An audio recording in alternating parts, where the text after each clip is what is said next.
lines close at 4 p.m. on the 26th of June. This is a network giveaway. Entries will be pulled. Please check the closing time if listening or watching on demand. Good luck. Bold. They are under no illusion. Ray. Are you a human trafficker? Boundless. I've had enough of the nonsense, and I'm not afraid to say it. Don't get this on the BBC. Every weeknight, I tear through the headlines. The smell of gasoline. Should we be worried about it? From Westminster madness to cultural war chaos. What I'm going to do now is they are throwing things out the cars we speak. Get ready, Britain. Here we go. Patrick Christie's tonight, weeknights from 9 p.m, only on GB News, Britain's news channel.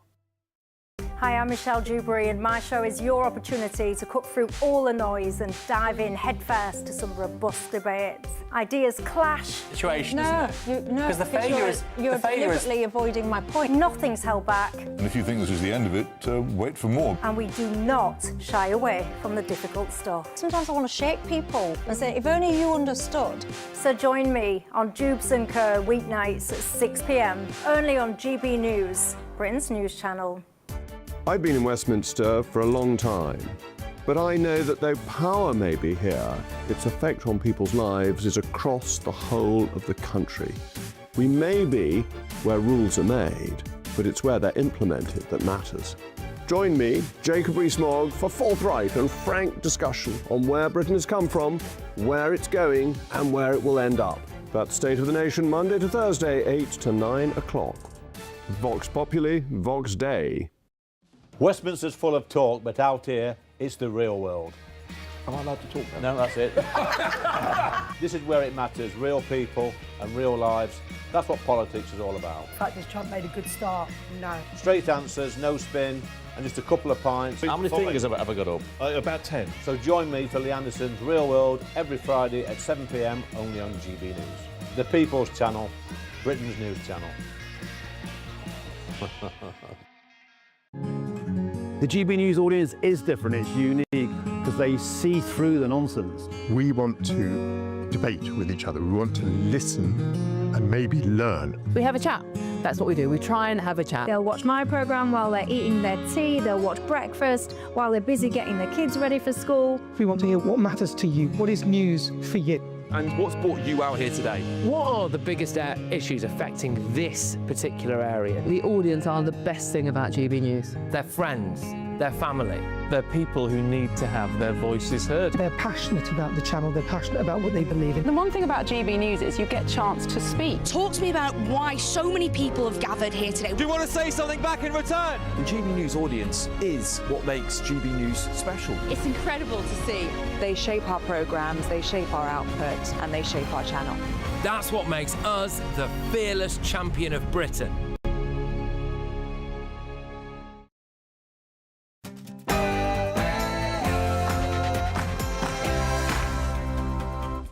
Well, it's 9 o'clock. I'm Alex Armstrong. Breaking tonight. But I'm not going to walk away and plunge the country into chaos. I think the right thing to do is to rebuild and show the path forward.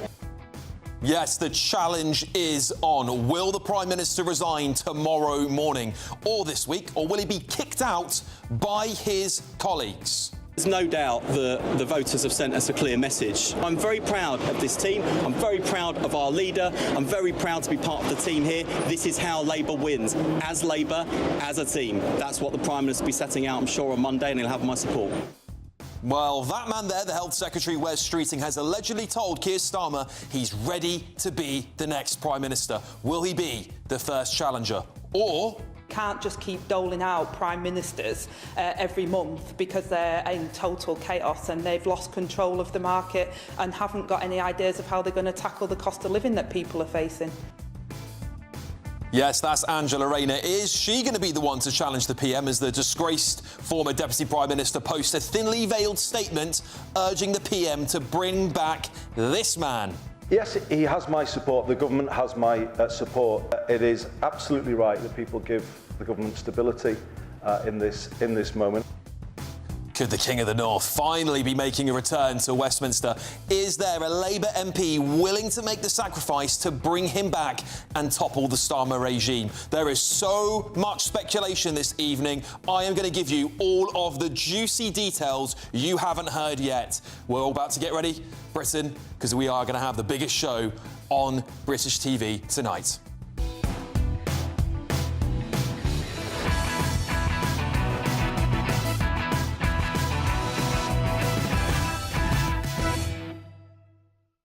And joining me to go through all of these juicy details, businessman and activist Adam Brooks, former Labour advisor Paul Richards, and associate comment editor at The Telegraph, Poppy Coburn. Trust me when I say it is going to be a huge 2 hours coming up, but first we're going to get your news with Bethany Elsey.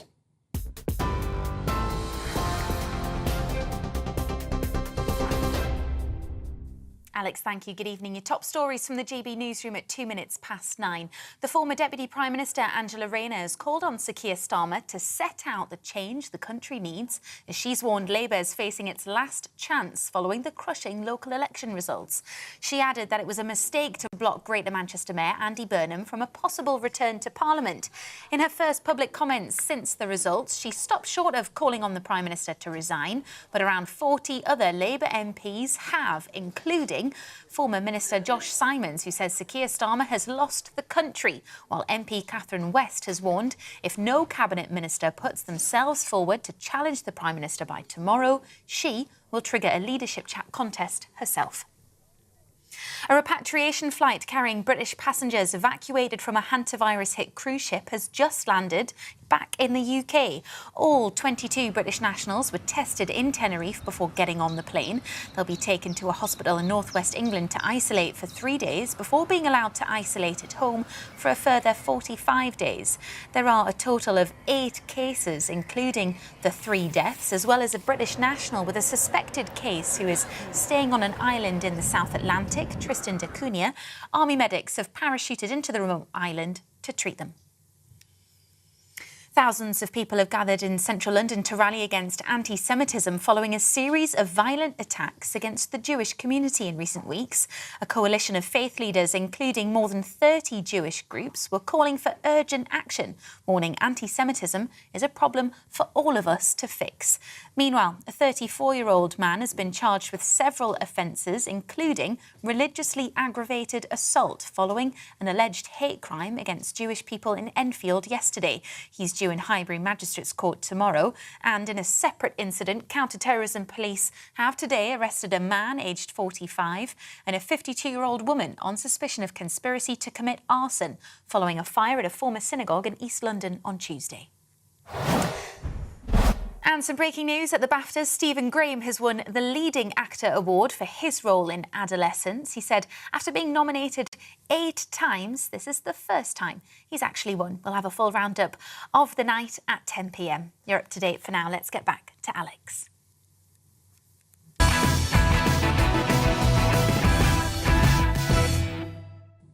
Well, breaking tonight. Sir Keir Starmer looks set to resign as Prime Minister in this coming week. I know you've heard it all before, but we've seen huge speculation this evening that suggests the Prime Minister's time has indeed run out. Wes Streeting has told Sir Keir Starmer that he is preparing his case to be the next Prime Minister. The Telegraph has indeed disclosed this evening. Former Deputy Prime Minister Angela Rayner has also posted on X this evening demanding that Starmer allows Andy Burnham to return to Westminster. She's also criticised a so-called toxic culture in Number 10 and said it might be Labour's last chance to reverse its fortunes. And a couple of hours ago, journalist Dan Hodges has reported that a Cabinet Minister has informed him that, quotes, they believe Keir Starmer will announce he's standing down this week without the need for a contest. He goes on to say that this is the first time he's heard this directly from a Cabinet Minister. Well, he's also wrote this on X. Cabinet Minister tells me they are now confident a leadership challenge will be triggered this week. And it doesn't end there. LBC journalist Andrew Marr has said on X, it appears to be happening. Wes ready to move, and perhaps Angela as well. And breaking in the last hour, the far-left MP for Norwich South has thrown his weight behind Andy Burnham in a very long post on X. So, would Clive Lewis be willing to stand aside as soon as tomorrow, perhaps, to let Andy Burnham stand for Parliament? I think now, with a high degree of confidence, I'm willing to say and reiterate that I think the Prime Minister, Sir Keir Starmer, will resign this week and act as a caretaker in the meantime. The question is, will he do it without a leadership challenge being triggered, or will he go before he's pushed? I can also say one more thing on behalf of Britain. Bye-bye, Keir Starmer. We won't miss you. Should we get the thoughts of my panel? Businessman and activist Adam Brooks, former Labour advisor Paul Richards, and associate comment editor at The Telegraph, Poppy Coburn. Paul, welcome back. Commiserations, of course, as well to you. I know you were standing in the local elections, but it's all part of the narrative tonight, isn't it? Really good to have you back here on the channel, Paul. This is not looking good for the Prime Minister. The speculation now is at DEFCON 5. He is very reliable journalist reporting the Cabinet are saying he's going to resign this week. Cabinet Ministers, senior people in the Labour Party, Angela Rayner, saying, basically throwing her weight to bring Andy Burnham back, criticising the Prime Minister. Wes Streeting reportedly told the Prime Minister he's ready to stand for PM. It's over. Well, I take an entirely different view to all of that, funnily enough. I mean, I think speculation is the word you used, and it is just pure speculation. The Labour Party has no constitutional mechanism whereby you can just swap out leaders like the Tories do. There's no first mover advantage for any of the candidates. And a big chunk of the PLP, even if they did want to swap the leader, they want a guy who's not even an MP, is the Mayor of Manchester, Andy Burnham. So it's not in their interest either. We've got the stalking wombat in the shape of Catherine West, who is, I think is just barking up completely the wrong tree. Won't get 20 names, never mind 81 if she decides to stand. She's already running a mile from what she was tweeting earlier in the day about standing against him and triggering this as a stalking horse. So, Dan Hodges has got a cabinet minister saying, I think he'll resign. I mean, that might be... So is Andrew Marr?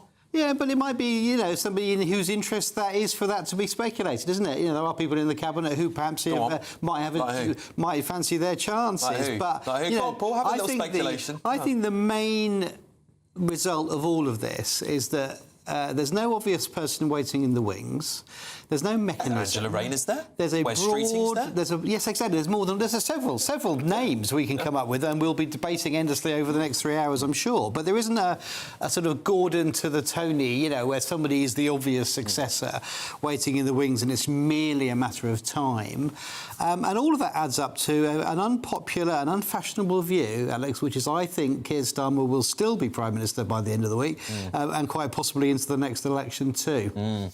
Adam, do you think it's likely that the Prime Minister's going to be sticking around for another week? I think, I know we talk about this a lot. I know we speculate about who's going to be the next Prime Minister very often, but it seems very likely this is curtains. I find it amazing that Paul says he thinks he could even be around at the next election. I'd like to have as much as you want that won't be the case. There is no way this man will be Prime Minister probably in the next few weeks, let alone at the next election. Let's remember, Southport happened, the tragedy in Southport. He labelled us all far right and extremists. The man attacked pensioners, farmers, small business owners. There is a reason why he's the most unpopular Prime Minister by Ipsos standards for 50 years. Let's remember, there are football grounds that chant a very rude song about Keir Starmer, live coverage on the darts. The working class despise this man. And look, I think there's so many on the left, the centre and the right that want to see the back of him. I've said it numerous times. As soon as he says he's going, I'm throwing a party in my pub. Not because I think things are going to get better, but for me, he's the face of what is going wrong with this country over the last 2 years. I know maybe Rayner or Burnham could be worse, but we're willing to face that. And I believe getting rid of Starmer makes the possibility of a general election sooner a possibility. I think if you change leaders, it's highly likely they might have learnt from the previous ones and go while the polls give you a little honeymoon period. Perhaps. That's another reason to not do it, though, isn't it? They don't want to throw away their seats. All these guys with tiny majorities. It's not in their interest to have a general election, is it? Poppy, these are reputable journalists, very, very well respected in their field. They don't make statements like this saying cabinet sources are telling them the Prime Minister's going to resign this week without a degree of confidence. Andrew Marr, he has made some...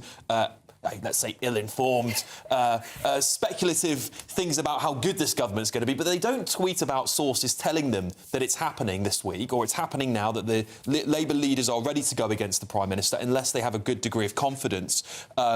And seemingly, it seems all supported by the left of the party tonight, coming out in their droves to attack thinly veiled attacks on the government and to bring back Burnham. The question has always been not when Starmer is actually going to go or if Starmer is going to go. I think after the local election reports, they are so devastating for the Labour Party, right? I think they've tried to kind of smooth this over like, well, we knew it's going to be painful. Sorry, put all of this aside. This is the worst possible result that a government in power has had since I was born, OK? It's absolutely humiliating.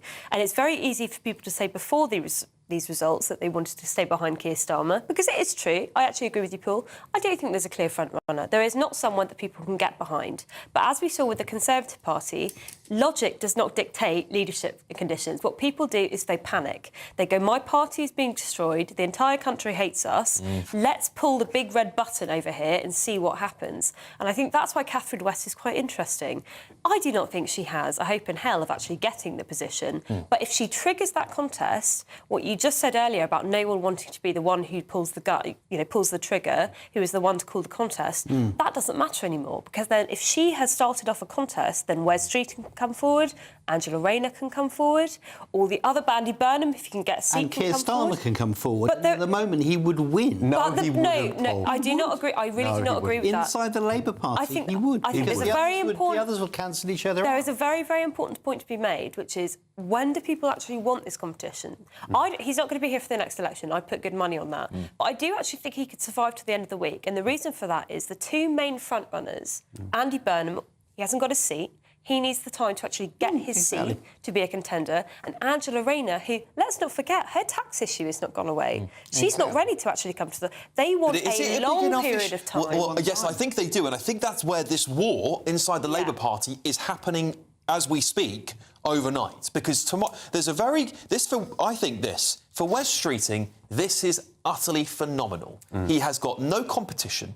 He has got probably the backing of Keir Starmer to stand, and Keir Starmer will get his MPs that like him to throw their support behind him. And he's got no competition. Andy Burnham can't get a seat. Angela Rayner wants to sort out tax affairs. And we've got, which I'm sure is going to be, if I was a betting man, the Telegraph's front page is going to be this. It's going to be Wes Streeting ready to take on the top job. And tomorrow, if Catherine West follows through on her promise to trigger the election, well, Wes Streeting is the only man that can do it with some confidence. She broke the ice, didn't she? She broke the ice and allowed this to happen. Yes. Yeah. But she's not going to get 81 names. No, she's not, but she's broke the ice. She is confident, actually, she could get the 81 names, I believe. Well, you always say that, but, I mean, can you count 81? I can name 30. Is there 81 MPs that would say to the British public right now and to the electorate after that thumping you had just a couple of days ago that I'm going to throw my weight behind the most unpopular man who's taken credit or taken responsibility for this election? That's not the argument. The argument is, do you want to throw a chaotic situation into even more chaos? Have chaos on the bond markets,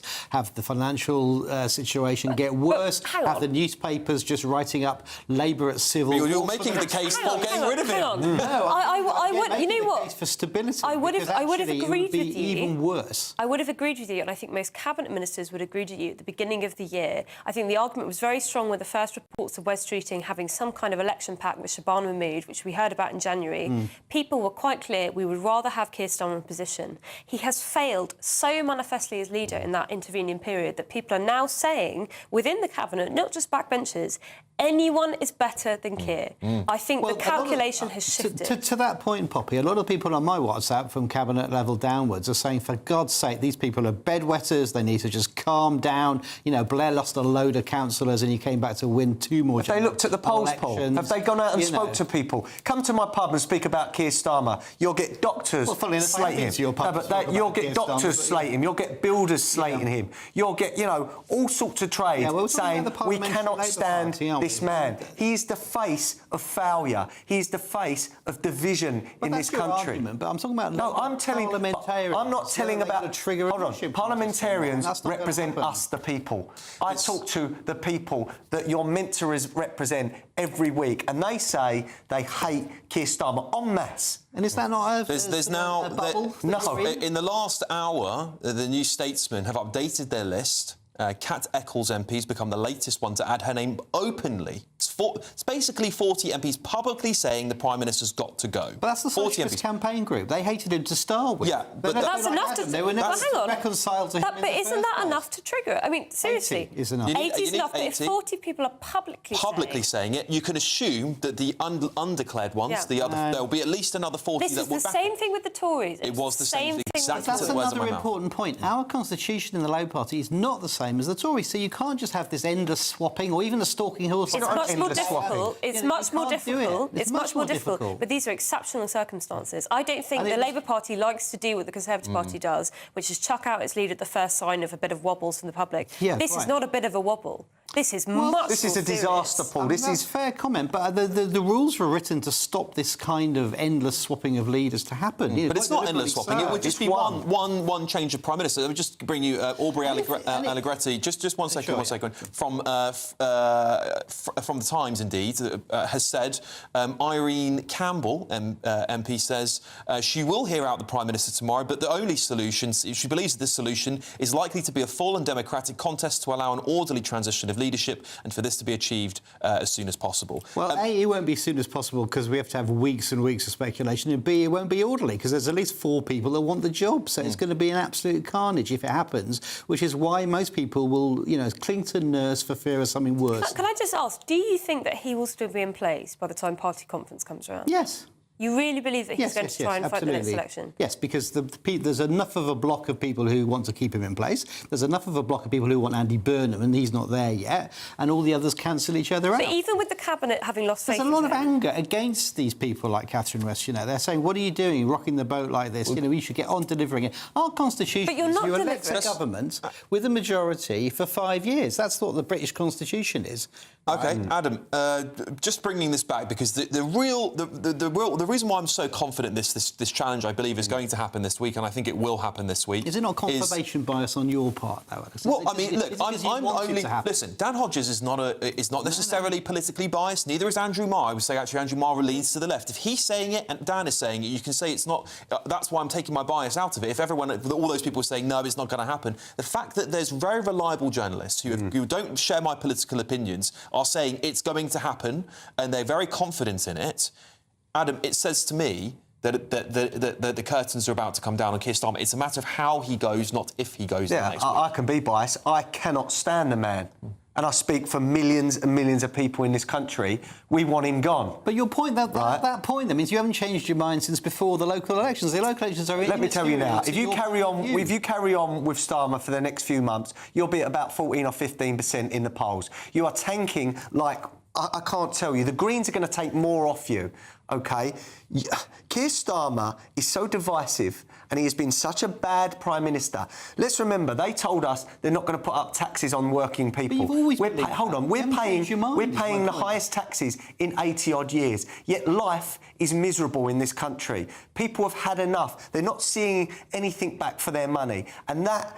lies at Keir Starmer and Rachel Reeves. She has ruined small businesses. And how does that get fixed by a different Prime Minister? Hold on, but He is stuck by Rachel Reeves, whose two budgets have basically destroyed employment in the hospitality how sector. How Angela Rayner or West Streeting make a difference to that? Well, look, we'll leave it there for now, but we're going to come back and talk more about this. We'll give you some more details on some of those posts from challengers, essentially, especially from Angela Rayner, because what she said is it's a thinly veiled, complete attack on Keir Starmer. When you read into it, she's clearly prepared and ready to go. It seems that she wants Andy Burnham at her side, which is this war that is going on inside the Labour Party right now. And this evening, it's happening as we talk about whether or not Wes Streeting is going to pull the trigger next week, or whether Catherine West is going to pull the trigger and force everyone's hand, or whether they can force some of their MPs to hold off a few weeks to let another MP stand down to give Andy Burnham a shot at a Manchester seat when there's no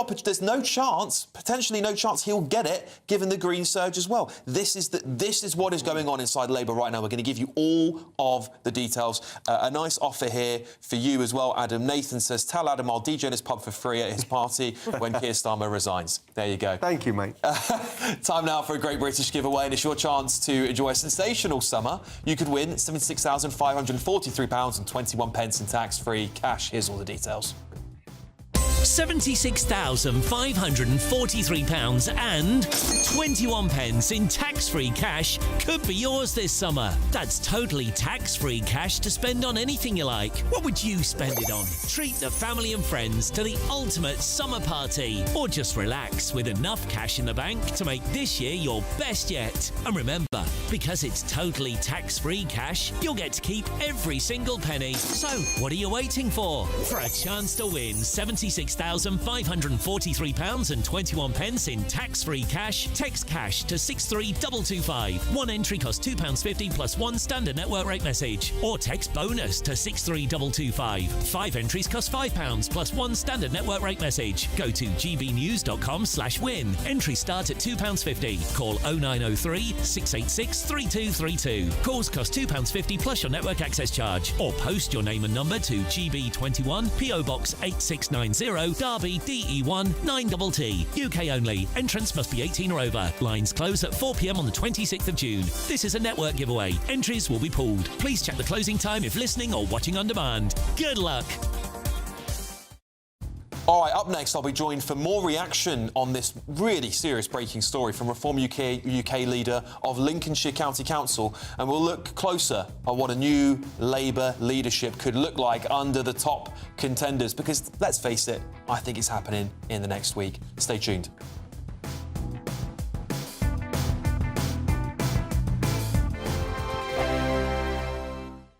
Bold. They are under no illusion. Ray, are you a human trafficker? Boundless. I've had enough of the nonsense, and I'm not afraid to say it. Don't get this on the BBC. Every weeknight, I tear through the headlines. The smell of gasoline. Should we be worried about it? From Westminster madness to cultural war chaos. What I'm going to do now is they are throwing things out the car as we speak. Get ready, Britain. Here we go. Patrick Christie tonight, weeknights from 9 p.m. only on GB News, Britain's news channel. At GB News, we love to hear from you, our loyal community. So drop us a line at gbnews.com/yoursay. There you can talk to each other and also to the presenters live on air. gbnews.com/yoursay, because GB News is your channel, Britain's news channel. Westminster's full of talk, but out here, it's the real world. Am I allowed to talk now? No, that's it. This is where it matters, real people and real lives. That's what politics is all about. The fact is Trump made a good start, no. Straight answers, no spin, and just a couple of pints. How many fingers have I got up? About 10. So join me for Lee Anderson's Real World every Friday at 7 p.m. only on GB News. The People's Channel, Britain's news channel. From the school run to the home run, watch a new show for all of Britain. He can say whatever he wants. A straight talking show where all voices are heard. And, you know, when are we going to stop talking about smashing the gangs and actually do it? With the stories that matter from every part of our country. There's a bit of a crash landing there for your Chancellor. Bold, fearless and standing up for you. That's me, Martin Daubney, 3 p.m. till 6 p.m, weekdays, here only on GB News. The People's Channel, Britain's news channel.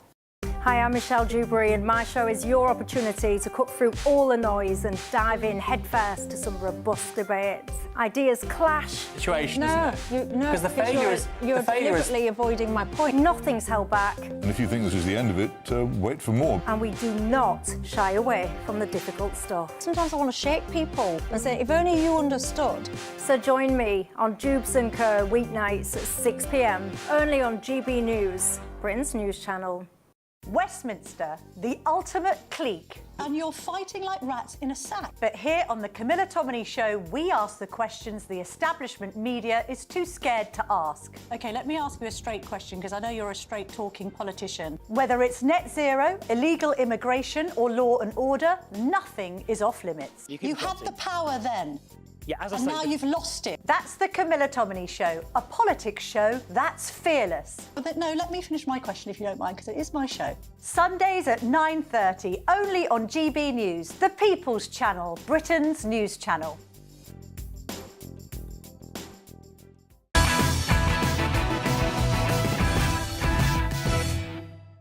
Welcome back. What a night it is going to shape up to be all the way through to tomorrow. We are going to have non-stop coverage of what is going on here in the Labour Party. It's war, isn't it? Should we get the thoughts of somebody not in the Labour Party, though? Sean Matthews, Reform Leader of Lincolnshire County Council. Congratulations, Sean, and thank you for joining me on the show tonight on the back of your big win, of course. I guess it's because of the reform wave that Labour has now been spun into chaos. The former Deputy Prime Minister, Angela Rayner, has tweeted in the last few hours. She said this is the worst defeat in Labour's history and that a change needs to take place. Is this what's your reaction, first of all, to all of this Labour chaos since Friday, really? Well, good evening, Alex. It was a year ago that we were elected into Lincolnshire, so we've been proving ourselves for a year now, but it was a great night on Thursday. I'm really disappointed, actually. Keir Starmer is our best asset. The reason that Reform did so absolutely fantastic on Thursday night was largely down to Keir Starmer and some of his crazy policies. You know, the people of Lincolnshire, the farmers of Lincolnshire, the pensioners of Lincolnshire want him gone. But us in Reform, we're quite happy where he is, to be honest. Yeah, I'm not surprised to hear that, Sean. I think your party leader, Nigel Farage, has said something similar. So when you're out on the doorstep talking to people in the area, have you got many Labour Party voters coming over to you? Did you hear that often? So, Labour Party voters, now I've been all over the country. I've been down in Essex, I was up in Aberdeen last week, and also in Lincolnshire and North East Lincolnshire. Been going all over the place. Labour voters are very, very quiet. They don't want to tell us what they're doing for good reasons. But there have been an awful lot of people that have said enough's enough. We don't think that Labour is the working party anymore, party for the working people. We think Reform is, and that's happening more and more. I genuinely think that the people out there that have voted Labour for years and years and years because they've come from a working class background, because their mum and dad voted Labour, like mine did, funny enough, they are the ones that are turning to Reform because they know that actually we're the patriotic party. We are the people of the UK that are going to save it and are going to keep it from falling into utter despair. Would you be worried about the return? Well, so the other big story of the night is Andy Burnham. Would you be worried about the return of Andy Burnham, perhaps as Prime Minister in any circumstance?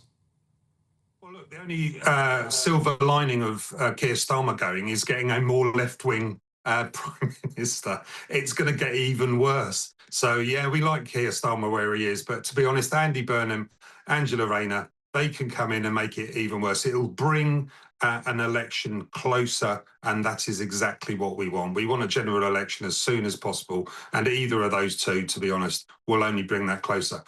To be fair, I'm not sure Andy Burnham's got anywhere to go. Where on earth is he going to get a seat that is safe enough for him to actually resign as the mayor and actually go for a seat that he thinks he can win? Because the reality is, Clive Lewis in Norfolk, his seat's not going to be safe enough, and any of the Manchester seats could well be taken by the Greens again. So I don't think it's a shoo-in for Andy Burnham at all. My prediction, Angela Rayner. Interesting, Sean, interesting. I think she's the name on the block, isn't she? Listen, thank you so much for joining me this evening. Again, congratulations on your party's big win over the last few days, and thank you very much for joining me this evening to give your thoughts on this developing story. Sean Matthews there, a former UK leader of Lincolnshire County Council. Paul, back to you. Some good points made by Sean there, and I certainly agree. This is why I think this is going to happen this week. I think Labour MPs are going to realise we haven't got time to wait for Andy Burnham. We haven't got time. He can't get a seat. Even if he did, someone like Clive Lewis did stand down, which is what the speculation is on social media tonight. It's not a guarantee, not a shoo-in. And on top of that, as well, a by-election would take a lot of time. By-elections don't happen overnight. Well, Sean makes the excellent point that where in the current polling, picking up Adam's point, you know, where can Andy stand and get elected in a by-election? Well, virtually nowhere right now.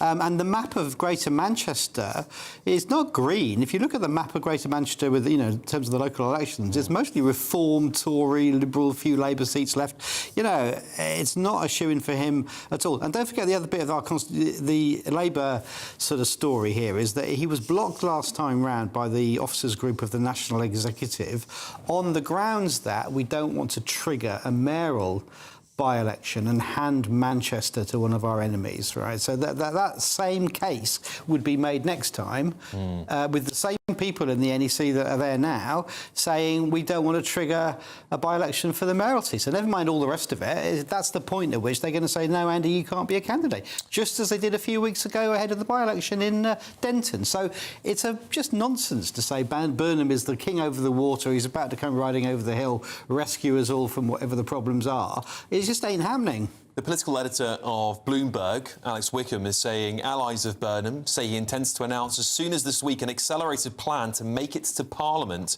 They know he has to prove immediately that he can make it to Westminster. They think they've found an MP willing to step down and make it happen imminently, setting up a clash with Starmer on the NEC, Poppy. Yeah, I think ain't going to happen. No, but what has changed since the Gorton and Denton by-election is he was blocked from standing in that seat, and who won? The Green Party did. Trying to block Andy Burnham for a second time would be suicide by Labour's leadership. No Labour Party politician would put their name to a decision like that. Having seen what happened in Gorton and Denton, it was humiliating for the party. It was incredibly damaging for the Labour centrists and the Labour right against the Labour left, who could rightly point out that they lost an eminently winnable seat. I think if Andy Burnham had been able to stand in Gorton and Denton, the Labour Party would have held on to that seat. Well, I disagree with that. I think trying to stop him block him from standing again is political impossibility. Suicide? Well, it's political suicide as well. I think it's complete political suicide. I think there is a question, though, as your guest pointed out. Do I think Andy Burnham can win a seat anywhere in the country? Exactly. I don't know. I don't know if anyone with a red rosette can win. Especially Norwich. I mean, he's Mr. Manchester, the king of the north. This happened in the local. Norwich is not in the north of England, is it? Let me put this to you, Adam. This is the thing, right? It's only in the interest of the left wing of the Labour Party to hold this off. The centre ground, the Starmerites, of which there are now very many, it is in their interest to go now. It's in their interest to essentially have a coronation for Wes Streeting, who would get the support of Keir Starmer. Keir Starmer, by all intents and purposes, looks finished. He's got a speech tomorrow where he's going to have his 30th or so reset of his premiership. He must realise time is up and will want to hold off the left of his own party to give the best chance for Labour to win an election. And I'll put it out here, I'm not a fan of the Labour Party, but their best chance of winning is with Wes Streeting. Yeah, no, it makes me laugh. I'm listening to Paul. You don't realise what you're doing. You're actually admitting that Labour, the brand, is toxic and it's finished because you're saying there isn't a safe seat. You are realistic. Right. I read the same polls. Right, I've been through the same elections as everyone else. You're an intelligent man. I'm based on evidence. No, but you're an intelligent man. Surely you realise that if you cannot win a safe seat anywhere in the country, you're being ruled by the wrong person. Surely you realise that. No, because we're 2 years into an electoral cycle where governments are always unpopular. This is historically unpopular. Someone's going to always have to be historically unpopular. But Starmer, you can come back from, as other parties have done, and as we have done in the past as well. Keir Starmer stood in front of Number 10 and he addressed the nation and he said, country before party. Now, he's not living up to that, is he? He's putting the party and his own interests in front of the country. The country has shown that they despise him. These local elections, when I spoke to people, they didn't even care. They said, if I vote Reform, Adam, will that get Starmer out? I said, look, it's going to make it a lot more viable. It's going to make it more likely to happen. So people came out in their droves because they believe that by voting Reform and sending the message to Westminster, Keir Starmer will go. And I think surely he sits at home with his wife and his wife says, time is up, Keir. It's not happening. You know, there's nowhere to go here. Surely, you know, his wife understands that. He talks about it, and the only reason I'm bringing his wife in is because he speaks about her himself. I've got no interest in Keir Starmer's personal life. OK. But I believe surely those around him say enough is enough. Well, up next, I want to talk about this because this is now going to be on the tip of everyone's tongue. If a leadership contest goes ahead this week, which it looks very likely that it is there going to be a general election? Because Keir Starmer said it himself, and we'll play a clip for you very shortly about Keir Starmer saying that if there's a leadership change, there must be a general election. Will there be a general election in the next 12 months? It's all to play for, isn't it? We'll come back to us and we'll get some more reaction on these big stories this evening.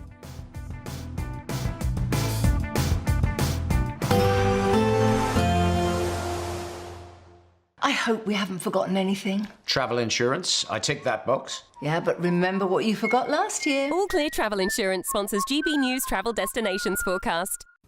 Hello there. An unsettled spell across central and southern Europe with some heavy showers and some thunderstorms. These will soon clear parts of Spain, moving into parts of France and also northern parts of Italy. Some real heavy downpours at times and some thunderstorms with some lightning and also some hail. But actually to the south of this rain band, across much of the Mediterranean, should be largely dry with some sunny spells, and that sunshine will continue into next week with temperatures widely in the low 20s. All Clear Travel Insurance sponsors GB News Travel Destinations Forecast. Good evening. Welcome to your GB News weather update from the Met Office. As we head through tonight, we do have an area of low pressure. That's going to bring some outbreaks of rain. It's going to be turning chilly either side of that, though, with a touch of frost. So a ridge of high pressure is extending across us, but an area of low pressure across Scotland will sink its way southwards as we go through this evening. So outbreaks of rain already across Scotland, heading into Northern Ireland, Northern England and into Wales through the early hours. Behind that, turning much colder with a few wintry flurries across Scotland, especially over the mountaintops, and a touch of frost here. Even in the clearest skies across the south, that's where we could also see a touch of frost, so gardeners be aware. As we start Monday morning then, it is a bright but cold start across Scotland. We could see temperatures in sheltered spots reaching -3 or -4 degrees. Always a brisk wind coming down from the north across eastern areas. Across Northern Ireland, some sunny spells to start, but also some showery outbreaks of rain. That persisting across Wales, the Midlands and East Anglia as we start Monday morning. That band of rain will continue to sink its way southwards, so into the Midlands and eventually into southern parts of England, but it will tend to break up as we go through the day. Behind that, across much of northern England, Northern Ireland and Scotland, plenty of sunny spells through Monday afternoon. But for all of us, it is still going to be feeling cool. Temperatures below average, and especially in the brisk northerly winds, it's going to be feeling even chillier than that. Another chilly start to the southeast on Tuesday morning. A bright start here, but cloud will filter in. We have another weather system just bringing some showery outbreaks of rain across the central swathe of the UK. Behind that, sunny spells and blustery showers through Tuesday, and that theme is continuing through Wednesday and Thursday on the heavy side, but still feeling cool. Bye-bye. You want to know what's really going on in the corridors of power? Labour don't know what to do with you half the time, and that makes you quite lethal in the chamber. Get behind the headlines with Chopper's Political Podcast. Join me, Christopher Hope, as I sit down with the great and the good of British politics. We'll see where this ruling takes us. These are the stories shaping our nation. Chopper's Political Podcast, available now on all platforms. Listen in and stay ahead. I've been in Westminster for a long time, but I know that though power may be here, its effect on people's lives is across the whole of the country. We may be where rules are made, but it's where they're implemented that matters. Join me, Jacob Rees-Mogg, for forthright and frank discussion on where Britain has come from, where it's going, and where it will end up. That's State of the Nation, Monday to Thursday, 8 to 9 o'clock. Vox Populi, Vox Dei.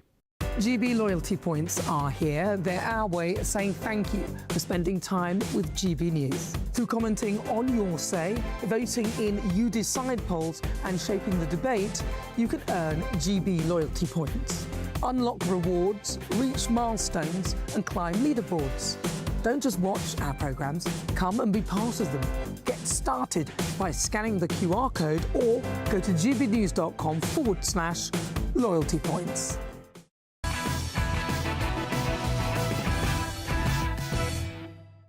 Welcome back, everybody. What a night it is. Labour is at war with itself as we speak. They are totally paralysed between the left and the centre-left as to whether or not to get rid of the Prime Minister in the next few days. Well, I'm now joined by former Labour councillor, Sebastian Salek, to talk about his reaction to this story. Seb, obviously, commiserations for the loss of the party over the last few days, but the Prime Minister really is on the ropes right now. He's got a speech tomorrow. Labour MPs are speculating it's not going to be enough to keep him. We've got Catherine West over the last 24 hours saying she will pull the trigger. We've got Wes Streeting saying he's ready to go. Essentially, he's told the Prime Minister he's ready to go.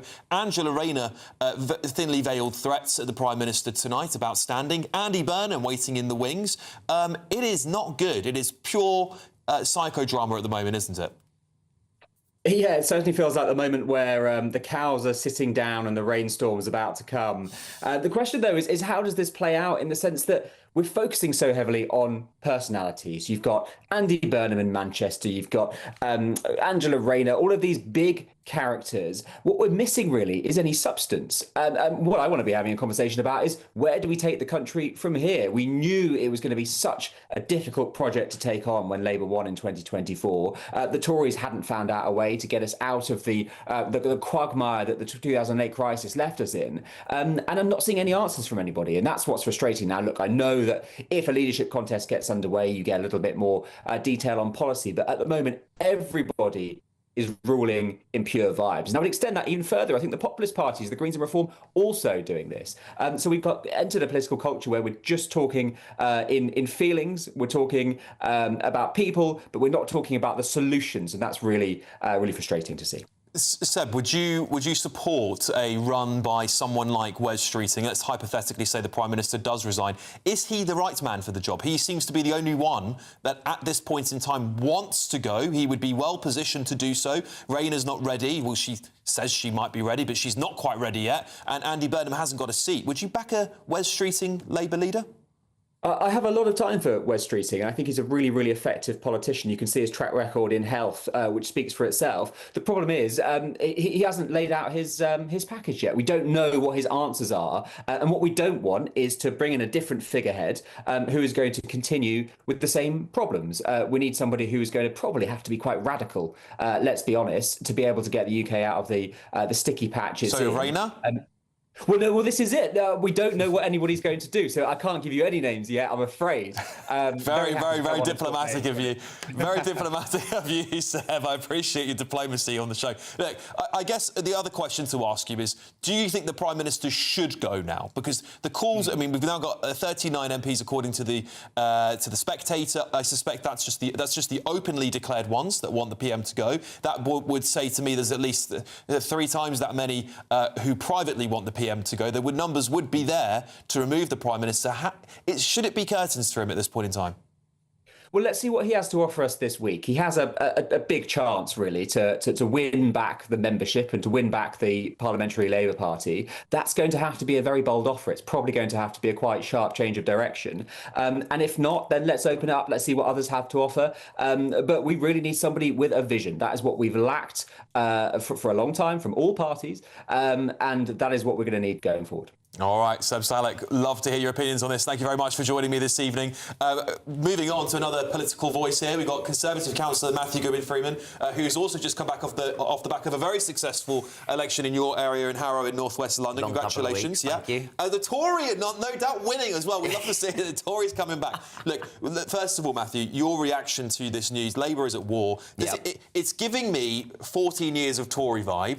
I appreciate that this is where your party was at. Well, we seem to be, we're the experts at having leadership challenges, it seems. But, I mean, I loved your not ready for Rayner. It's going to be waiting for Wes or by-election Burnham, it seems. Very good, very good. Look, at the end of the day, the best thing is for Keir Starmer to stay for all of the rest of our parties. I mean, for Reform and the Conservatives, having Keir Starmer stay as Prime Minister and absolutely destroying the Labour Party is the best thing we could hope for. But instead, Rayner seems to have bottled it today. She's saying, let's wait for Burnham or someone like Burnham. Well, sorry, but there's no guarantee that Andy Burnham's going to win a by-election. At the moment, if there was a by-election... I mean, why didn't he go for Gaunton Denton then? Why didn't the Labour Party let him have that? Instead, they lost that to the Greens. You're looking for a safe Labour seat. Well, sorry, the elections on Thursday proved there is no safe Labour seat. In Harrow, where I'm gladly re-elected a councillor, we went from 31 Conservatives to 42, winning some of Labour's safest seats. I was returned with the largest increase of votes of any councillor. Labour are falling through the floor, and the longer they stay with Keir Starmer, the better for the rest of us. But my God, I feel sorry for the country, because we still have at least 2 or 3 years of this Labour government till we're going to get a general election. They're not going to hand the keys to anyone else. They will hold on as long as they can. What do you make of that, Paul? Well, I think it was James Callaghan, wasn't it, who said about turkeys voting for Christmas. You know, Labour MPs are not going to want to precipitate a general election with the current polling because they would lose their seats in large numbers. So you're absolutely right. We're going to be here in 2, 3, 4 years still talking about the next general election. I think Seb's point about substance is well made. You know, there isn't an alternative prospectus that I've identified out there from some other candidate who can come in with a massive change of direction. Well, so Wes Streeting is reported this evening as having that ready to go. And that is the big story. Well, then crack on with it. Yeah, Where is it? There you go. That's it. Does he want to be the first one to wield the knife? It didn't go too well for Rishi Sunak. Do you remember that? Well, he did end up Prime Minister, didn't he? Well, What's this? Waiting list Wes Streeting now? Like, come on. If he's got the numbers, get on with it. We know that Angela Rayner has a website ready. She leaked that back in December. Like, crack on with it, because at the moment, you've got hundreds of Labour MPs waiting for change. That's all Labour promised change. They said they'd be cleaner and better than the Tories. They haven't been. And now we're seeing Reform dip in the polls. The Tories starting to turn it around. I mean, God, this country is in such a state. We need to change and get on with it. We can't have more infighting. We need to sort this country out. We're going to continue this conversation on in just a couple of minutes' time as well. And I want to play a clip for you about the Prime Minister saying whenever there's a change of leader, there needs to be a general election. Are we going to be facing a general... Yeah, Paul's not too happy about that. We'll play that next.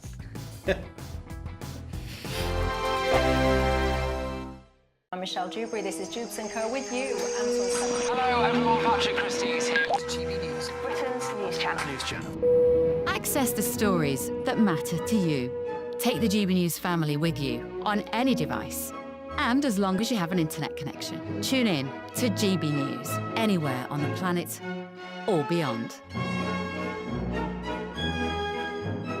GB News, the People's Channel, Britain's news channel. I'm Michael Portillo. This is GB News, the People's Channel, Britain's news channel.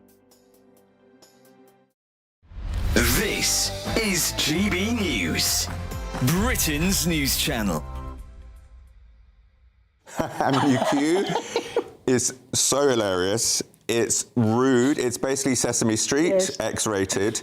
But I always bang on. The interesting about the last things, I'm always like, make me laugh and I will cry. Make me laugh and I will care. Did not apply to Cuckoo's Nest. However, Avenue Q, we've got a little jolly clip here for you to see.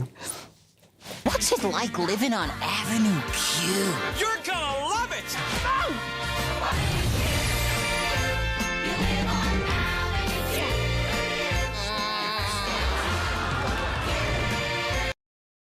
I remember seeing the original production, and shall I be absolutely honest with you, when you came in, because I've never seen you before, I thought, he's brought one of the puppets with him, because all I could see was this little fluffy black head. He is adorable, I have to say.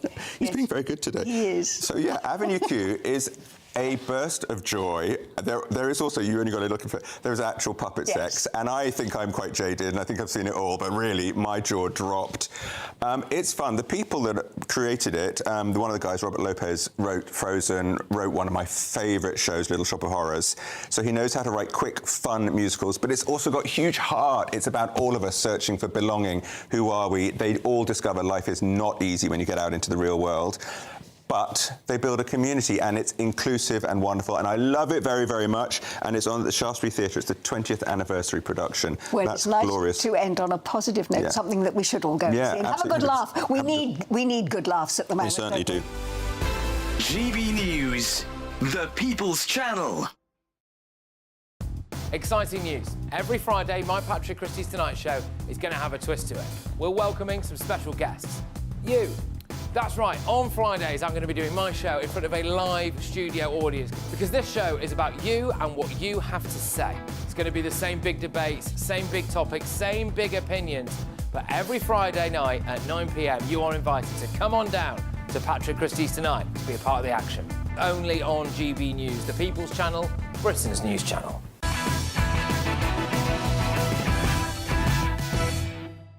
Welcome back, everybody. Are we going to be facing not only a change of Prime Minister, but a change of government? Of course, often the case in sometimes in the past, when a leadership changes in Number 10, a new Prime Minister decides, right, I either have to go and get confidence from the British public, or I'm in a honeymoon period, and now's a good time to go. Should we just play a little clip of Keir Starmer saying something a little bit similar to that when it was the Tories in government? The risk at the moment is continuing with this chaos, not having a stable Labour government. So that's why there should be a general election. We can't just allow the Tory party to keep putting up the next candidate in the middle of this chaos. Well, there you have it. You can't allow the chaos to continue, Paul. Should the Prime Minister take his own advice, resign, get a new leader in and call a general election? But that's an argument, surely, for the stability of him staying. Because if he's saying there that if you have a change of leader... Only you would be able to find that argument. So he's going to stay put, isn't he? As I keep saying, like a broken record all night. But it's true. And I think the idea of all these Labour MPs with, they've got a job now for the next 2 or 3 years to do the things they said they would do. They're not going to throw all that up in the air with the Labour Party so low in the polls. I mean, our constitution is you elect a majority government, they choose the leader, they stay in place for, 5 years maximum, and we're 2 years into that process. Can we not just so I don't hate to rain on the parade, but you know what I mean? Our last Prime Minister, Rishi Sunak, was also in the same position where Tories didn't want to lose their seats. They knew if there was a general election, they would lose all their seats, right?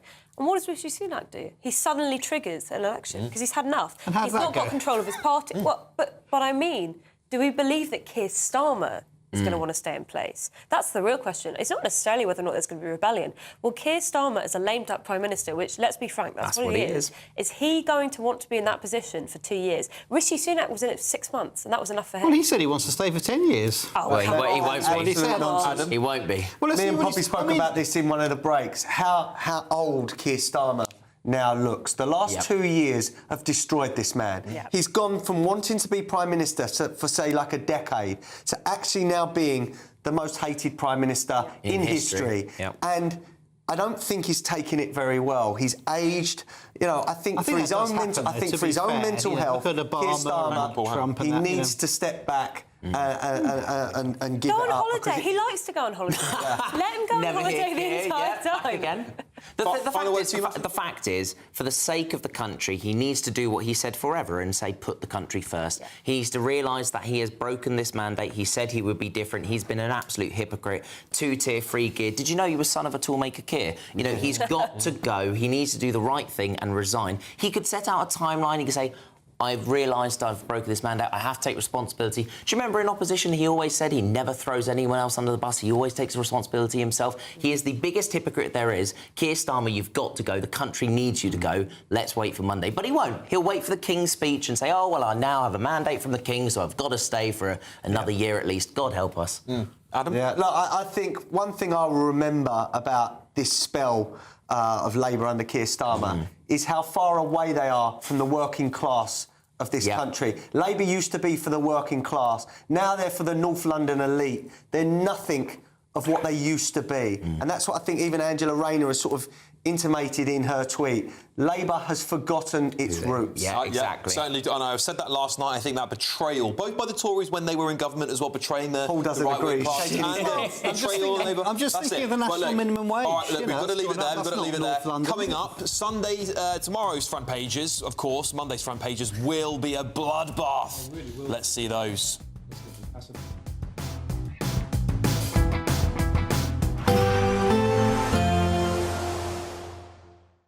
Expect warm spells with the odd rude interruption. Box Boilers sponsors the weather on GB News. Good evening. Welcome to your GB News weather update from the Met Office. As we head through tonight, we do have an area of low pressure. That's going to bring some outbreaks of rain. It's going to be turning chilly either side of that, though, with a touch of frost. So a ridge of high pressure is extending across us, but an area of low pressure across Scotland will sink its way southwards as we go through this evening. So outbreaks of rain already across Scotland, heading into Northern Ireland, Northern England and into Wales through the early hours. Behind that, turning much colder with a few wintry flurries across Scotland, especially over the mountaintops, and a touch of frost here. Even in the clearest skies across the south, that's where we could also see a touch of frost, so gardeners be aware. As we start Monday morning then, it is a bright but cold start across Scotland. We could see temperatures in sheltered spots reaching -3 or -4 degrees. Always a brisk wind coming down from the north across eastern areas. Across Northern Ireland, some sunny spells to start, but also some showery outbreaks of rain. That persisting across Wales, the Midlands and East Anglia as we start Monday morning. That band of rain will continue to sink its way southwards, so into the Midlands and eventually into southern parts of England, but it will tend to break up as we go through the day. Behind that, across much of Northern England, Northern Ireland and Scotland, plenty of sunny spells through Monday afternoon. But for all of us, it is still going to be feeling cool. Temperatures below average, and especially in the brisk northerly winds, it's going to be feeling even chillier than that. Another chilly start to the southeast on Tuesday morning. A bright start here, but cloud will filter in. We have another weather system just bringing some showery outbreaks of rain across the central swathe of the UK. Behind that, sunny spells and blustery showers through Tuesday, and that theme is continuing through Wednesday and Thursday on the heavy side, but still feeling cool. Bye-bye. Expect warm spells with the odd rude interruption. Box Boilers sponsors the weather on GB News. £76,543 and 21 pence in tax-free cash could be yours this summer. That's totally tax-free cash to spend on anything you like. And remember, because it's totally tax-free cash, you'll get to keep every single penny. For a chance to win, text cash to 63225. One entry costs £2.50 plus one standard network rate message. Or text bonus to 63225. 5 entries cost £5 plus one standard network rate message. Go to gbnews.com/win. Entries start at £2.50. Call 0903 686 3232. Calls cost £2.50 plus your network access charge. Or post your name and number to GB21 PO Box 8690 Derby DE1 9TT. UK only. Entrance must be 18 or over. Lines close at 4 p.m. on the 26th of June. This is a network giveaway. Entries will be pooled. Please check the closing time if listening or watching on demand. Good luck. I've been in Westminster for a long time, but I know that though power may be here, its effect on people's lives is across the whole of the country. We may be where rules are made, but it's where they're implemented that matters. Join me, Jacob Rees-Mogg, for forthright and frank discussion on where Britain has come from, where it's going, and where it will end up. That's State of the Nation, Monday to Thursday, 8 to 9 o'clock. Vox Populi, Vox Dei. Join me, Nana Akweer, for an informative, interactive news programme with a difference. It's fun. No, he didn't say that, Dave. I'm so surprised. I think there's an element of truth to that. Join me from 3 p.m. every weekend, only on GB News, Britain's news channel.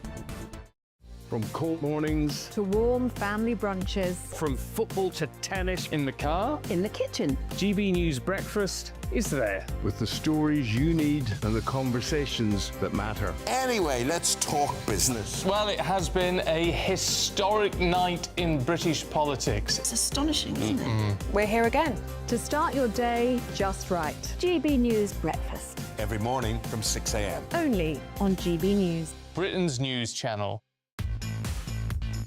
5 hosts, 5 opinions, 5 fearless debates, 5 unfiltered takes on the day's news. 5 reasons not to be anywhere else on Saturday night. This is the Saturday 5. You got me good there. Britain's biggest Saturday night TV show. It's not a bad brand. Yeah. Uncensored. Very, very, very easy tonight on the unpredictable. What does she say? Can you translate it for us? And always entertaining. And how can a country go from being led by William Wallace Saturday nights from 6 p.m. only on GB News, the People's Channel. Britain's news channel. You're going to want to stay tuned, trust me.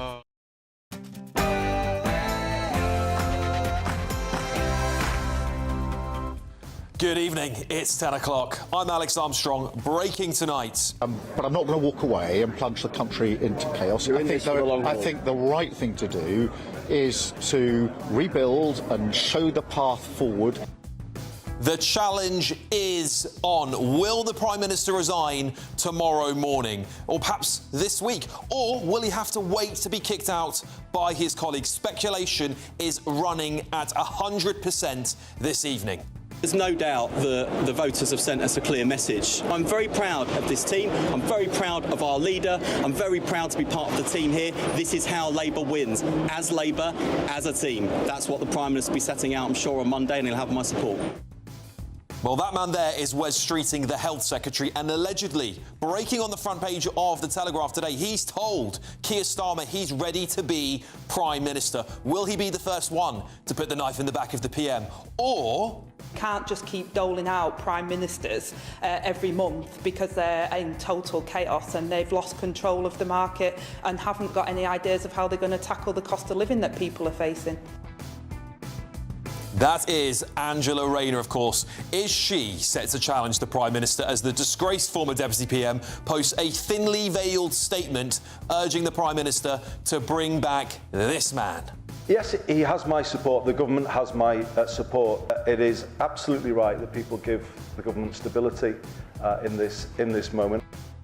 That's right, Rayner said it was a mistake not to bring Burnham back. Could the King of the North finally be making a very hasty return to Westminster? Is there a Labour MP willing to make the sacrifice to bring him back and topple the Starmer regime? Trust me, it is all kicking off tonight. We're going to bring you all of the speculation, all of the inside stories from top journalists in the country who think this week it's going to kick off.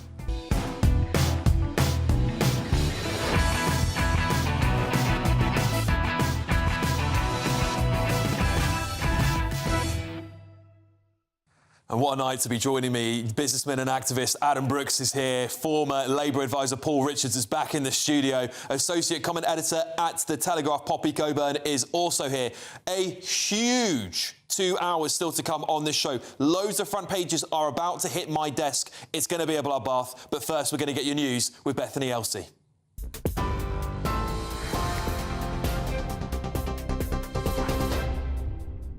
Alex, thank you. Good evening. Your top stories from the GB newsroom at 2 minutes past 10. The former Deputy Prime Minister Angela Rayner has called on Sir Keir Starmer to set out the change the country needs. As she's warned, Labour is facing its last chance following the crushing local election results. She added it was a mistake to block Greater Manchester Mayor Andy Burnham from a possible return to Parliament. In her first public comments since the results, she stopped short of calling on the Prime Minister to resign, but around 40 other Labour MPs have, including the former Minister Josh Simons, who says Sir Keir Starmer has lost the country, while MP Catherine West has warned if no cabinet ministers put themselves forward to challenge the Prime Minister by tomorrow, she will trigger a leadership contest herself. Some breaking news. US President Donald Trump says he's not satisfied with Iran's response to his peace proposals, describing it as totally unacceptable. It's understood the plans consist of a 14-point memorandum to reopen the Strait of Hormuz, while also setting a framework for further talks on Iran's nuclear program. But Iranian officials say Trump's reaction doesn't matter, adding they're not drafting plans to please the president. It comes as the month-long ceasefire shows signs of fraying as drone strikes have been reported around the region. A repatriation flight carrying British passengers evacuated from a hantavirus-hit cruise ship has landed in the UK. All 22 British nationals were tested in Tenerife before getting on the plane. They'll be taken to a hospital in northwest England to isolate for 3 days before being allowed to isolate at home for a further 45 days. There are a total of 8 cases, including 3 deaths, as well as a British national with a suspected case who is staying on an island in the South Atlantic. Tristan da Cunha. Army medics have parachuted into the remote island to treat them. And adolescence has continued its winning streak through the awards season, winning the top prizes at the BAFTAs. Stephen Graham has won the Leading Actor Award for his role in the Netflix drama, saying after being nominated 8 times, this is the first time he's won, adding for any other young kid, no matter where you're from, anything is possible. The Leading Actress BAFTA was won by Narges Rashidi for her portrayal of Nazanin Zaghari-Ratcliffe in Prisoner 951. TV chef and former Bake Off judge Dame Mary Berry says she was bowled over after being honoured with the BAFTA Fellowship. The entertainment performance BAFTA was won by Bob Mortimer for his appearance in The Last One Laughing, and the memorable moment BAFTA was won by Alan Carr's victory in The Celebrity Traitors. What a great evening. You're up to date. Let's get back to Alex.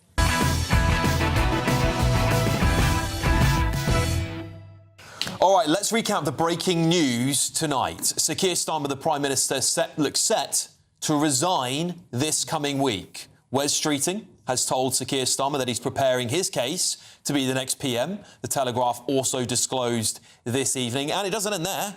Former Deputy Prime Minister Angela Rayner has also posted on X demanding that Starmer allows Andy Burnham to return to Westminster. She went on to criticise the toxic culture in Number 10 and said it might be Labour's last chance to reverse its fortunes. She also said a change is needed. And a couple of hours ago, journalist Dan Hodges has reported that a cabinet minister has informed him that they believe Keir Starmer will announce he is standing down this week without the need for a contest. He then goes on to write that this is the first time he's ever heard this from a cabinet minister. And it's not just Dan Hodges. LBC journalist Andrew Marr, you'll know his name, has said it appears to be happening. Wes ready to move, and perhaps Angela as well. So this is quite serious. I know you've heard it a million times that the Prime Minister's going to go and he's going to resign, but this has to be the closest we've ever been to the Prime Minister resigning. We also have Catherine West's threat, which is just hours away from materialising now, as she said she will pull the trigger on a leadership challenge if no other Cabinet Minister does tomorrow. This is D-Day, the real D-Day for the Prime Minister. Oh, I've got quite a big panel to join me now. Joining me in the studio for further reaction is Labour Councillor Stuart Fawcett, back in the room. And, of course, the rest of my panel here, businessman and activist Adam Brooks, former Labour advisor Paul Richards, associate comment editor from The Telegraph, Poppy Coburn. Stuart, I'll start with you. It really is not looking good for the Prime Minister this evening. He has got threats from Wes Streeting. He's got, on the centre right, he's got threats from Angela Rayner, who has really come out quite strong on X, posting about how she's a toxic culture, the change is needed, Andy Burnham needs to come back. We've got far-left MPs like Clive Lewis writing massive essays about how Burnham is the answer. We've also got speculation that people like him perhaps might stand down imminently to give Burnham a seat, so there can be a challenge. It looks, whatever way you want to spin it, that the PM's time is coming to an end. I mean, you'll forgive me if I won't be reading the essays from Clive Lewis. However, I think there's a really important point here, which is I think the Labour leadership needs to respond and not necessarily react post-local elections. And I think the way that they do that is going to be critical to the future of the Labour Party as a party in power. But we need to remember that they are in power. They have a mandate, they have over 400 MPs, and that we don't run a presidential system, we run a parliamentary system. And these local elections, actually, I think it was only around 30 million people could go out and vote in these elections, and out of that, there's only a turnout of around 30%. So, congratulations to all those people who did win seats. But that's actually on quite a small majority, a small minority of people, around 10%. So we aren't talking about general election numbers here. However, we can't detract from the point that, yes, for a long time, the Prime Minister's popularity has been much reduced. There's no looking away from that one. And it's clear that on the doorsteps, there is a barrier, which is may vote Labour, the leadership isn't doing it for us at the moment. But I think where we are at the moment is we're about to read the King's Speech next week, which is a legislative programme for the government going onwards for this next session in Parliament. And when I think about the average person, whether they may or may not like Keir Starmer, what they want is results coming out of government. That's what they're really hungry for. And I think that what they are really, really desiring is not another Westminster navel-gazing situation where we delve into a really divisive leadership contest. And I think the Parliamentary Labour Party is probably reflecting on that as well. Yeah, but, I mean, either way, Stuart, whatever way you want to look at it, I mean, I think when polled, often the British public say they want a change of Prime Minister. So I do want to detach what you said there a little bit and say, well, I think you're wrong to say the public don't want to change. I think they do want to change. I think they do want the Prime Minister to go. And as for his legislative agenda going through the King's Speech in the next week, well, what's the point? He's U-turned on 16 major policies. He has reset his government 30 or so times. There's going to be another reset tomorrow, seemingly. His own MPs, including his own formerly loyal Health Secretary, has told him, don't worry, mate, give me the job. Is there any way he can see off a leadership election this week, let alone in the next few months? Well, obviously, notwithstanding the tweets that I've seen earlier, you've just announced there, it's been quite clear for a long time and quite consistent that there are senior members of the Labour Party that are saying we are not going to plunge into a leadership election, and that seems to be the case now. Cabinet ministers telling very reputable journalists, very, very highly respected journalists like Andrew Marr, Dan Hodges, that there is going to be a leadership change. Okay. Robert Peston has also tweeted as well that a minister has said that he doesn't survive the week. There you go. Three highly respected journalists, don't take my word for it. But there's something very different there, which is the Prime Minister has been quite consistent saying, I wish to stay on until the end. There's a difference between an imminent Labour leadership challenge and that where a Prime Minister sets a timetable and there can be a much shorter leadership situation, whereas it would be if it was an actual challenge. And that source might be the same person, by the way. All three of them might have spoken to the same person. That might be one person. So 40 minutes ago, Robert Peston tweets from a minister about the future. Well, minister may not be a cabinet minister, maybe someone different. I think he'd be explicit if it was a cabinet minister, wouldn't he? He surely would say cabinet minister. I don't see how he survives the week. I think the pressure cooker pops. The Catherine West thing will get more support than people think, and if not her, someone else will do it. I think ministers will start resigning. Poppy, ministers resigning. I mean, this will really be where we return to a Conservative Party-like situation. And while it is correct, you know, Paul, you've mentioned several times on the show so far, the Labour Party has a different constitution to the Conservative Party. It's much more difficult to do a coup, which is why the Conservative Party has had about 15 and the Labour Party does not have them very often. But we have not seen a situation where a Labour leader has been this unpopular in my entire lifetime. We are in unprecedented times. I think some of the things that Labour ministers have been saying privately to journalists, you know, not for further reporting, for quite a long time has been that they're extremely worried. And this also comes back to what the King's Speech is going to be saying next week. The problem is not just Keir Starmer as the man, it's the legislative agenda is not actually going forward. He has backed down on so many major areas of policy. He has lost the confidence that he can even whip his MPs with this majority he has to actually get legislation through Parliament. He's essentially a lame duck. Now, in a time where the world is in such an unstable situation, where you've got Donald Trump trying to start a war in Iran, when you have a potential economic fallout from said war in Iran really hurting the country, not that we had the fiscal headroom to begin with because of Rachel Reeves' budget, where is that going to leave the country? If we can assume that things will get worse in 6 months, not better, where will that lead Keir Starmer? And that is why I do not think he can stay in post. I think he's completely lost the confidence of his MPs, he's completely lost the confidence of his cabinet, and if that's the case, he cannot lead the country. Yeah, Adam, just coming over to you on Wes Streeting specifically, because just some clarity for you at home, he seems to be the only man that could really trigger a leadership contest as soon as tomorrow if he wanted to. He has allegedly been reported to have the support of at least 80 MPs. I think he would get that support quite easily. And allies have said this week's shown he can win. Results in Redbridge, where Wes obviously is an MP for in the area, says he can beat challengers on both the left and the right. And now, allegedly, he's putting 5 pillars together for a leadership campaign. This is all an exclusive inside the Telegraph, which I'm sure is going to be on their front page. And tomorrow, Catherine West's Stalking Horse campaign, you could put it that way if you like, would trigger immediately a leadership contest, of which Wes Streeting is practically saying here, he's told the Prime Minister, I am ready to be the next PM. He's told Keir Starmer. He's wanted this for a long time. Now, I'm not a great fan of Wes Streeting. I'm not a Labour supporter. But if you put him next to Ed Miliband, who I think is a Green communist, put him next to Angela Rayner, who is far left, put him next to Burnham, that wants to take us back into Europe and probably put all our taxes up, then I'd be more happy if it was Wes Streeting. It's not an ideal situation, but I believe if Wes Streeting took over, we would see a general election probably within 2 years. So, look, I'm prepared to take the pain of another Prime Minister on the left for 2 years if it means we get the general election, because I do not think Wes wins one against Reform. Yeah, Stuart, I'll pass this over to you. I mean, I think it's seemingly very clear. You've got some of the top journalists in Britain saying they're hearing from ministers, hearing from cabinet ministers that it's all over, that a leadership election is coming, that he cannot survive the week. We've got Wes Streeting, an exclusive in the Telegraph. Very interesting that the Telegraph have got that, by the way. I think people shouldn't hesitate to read into why that is.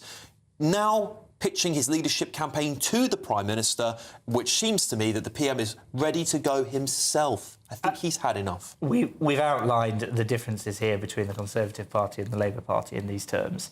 It's a pretty painful process to remove a leader in the Labour Party. But if Keir Starmer wants to go, if he decides, actually, I cannot see this through and I want to go with dignity and resign before I'm challenged, surely that seems like quite a high plausibility at this point in time. I mean, it would give him the opportunity to pick his successor in a way. However, all the information so far seems to point to the fact that Keir Starmer does not wish to resign as the Prime Minister and wishes to carry out the mandate. Liz Truss said that days before she then said, I'm not going anywhere, and then 2 days later she was gone. But Keir Starmer hasn't taken out lots of unsolicited and unfunded borrowing. He's perhaps been I don't know about that. Well, I think that's debatable, Stuart. I think that's debatable. I'll come back to you, Paul. We'll work our way back round again. This is DEFCON 5, isn't it?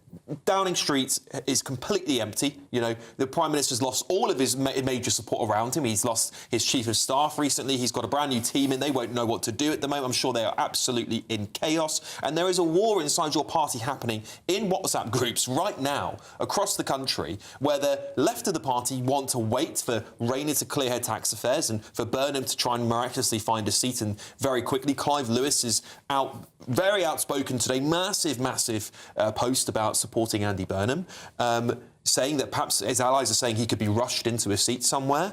But your centre part of your party, the Starmerite part of your party, wants to go now because it would give Wes the hand up, wouldn't it? I mean, Wes is obviously a class act, and if you look at the local election... You want him as well, don't you? If you look at the local... You want him as well. Admit it. If you look at the local election results in Redbridge, in his patch, Labour did very well there because of good organising, getting out on the doorsteps and actually, bucked the trend. So he can beat Reform, as he's proved in the elections on Thursday. I mean, we might be here in a week's time, and I'll be eating humble pie and how many times have you had to do that on this show, I got it horribly wrong, and dear me. But I just think, looking at the evidence and knowing the party as I do, and looking at it very dispassionately, I just can't see it happening this week. How many seats? How many votes did he win his seat by?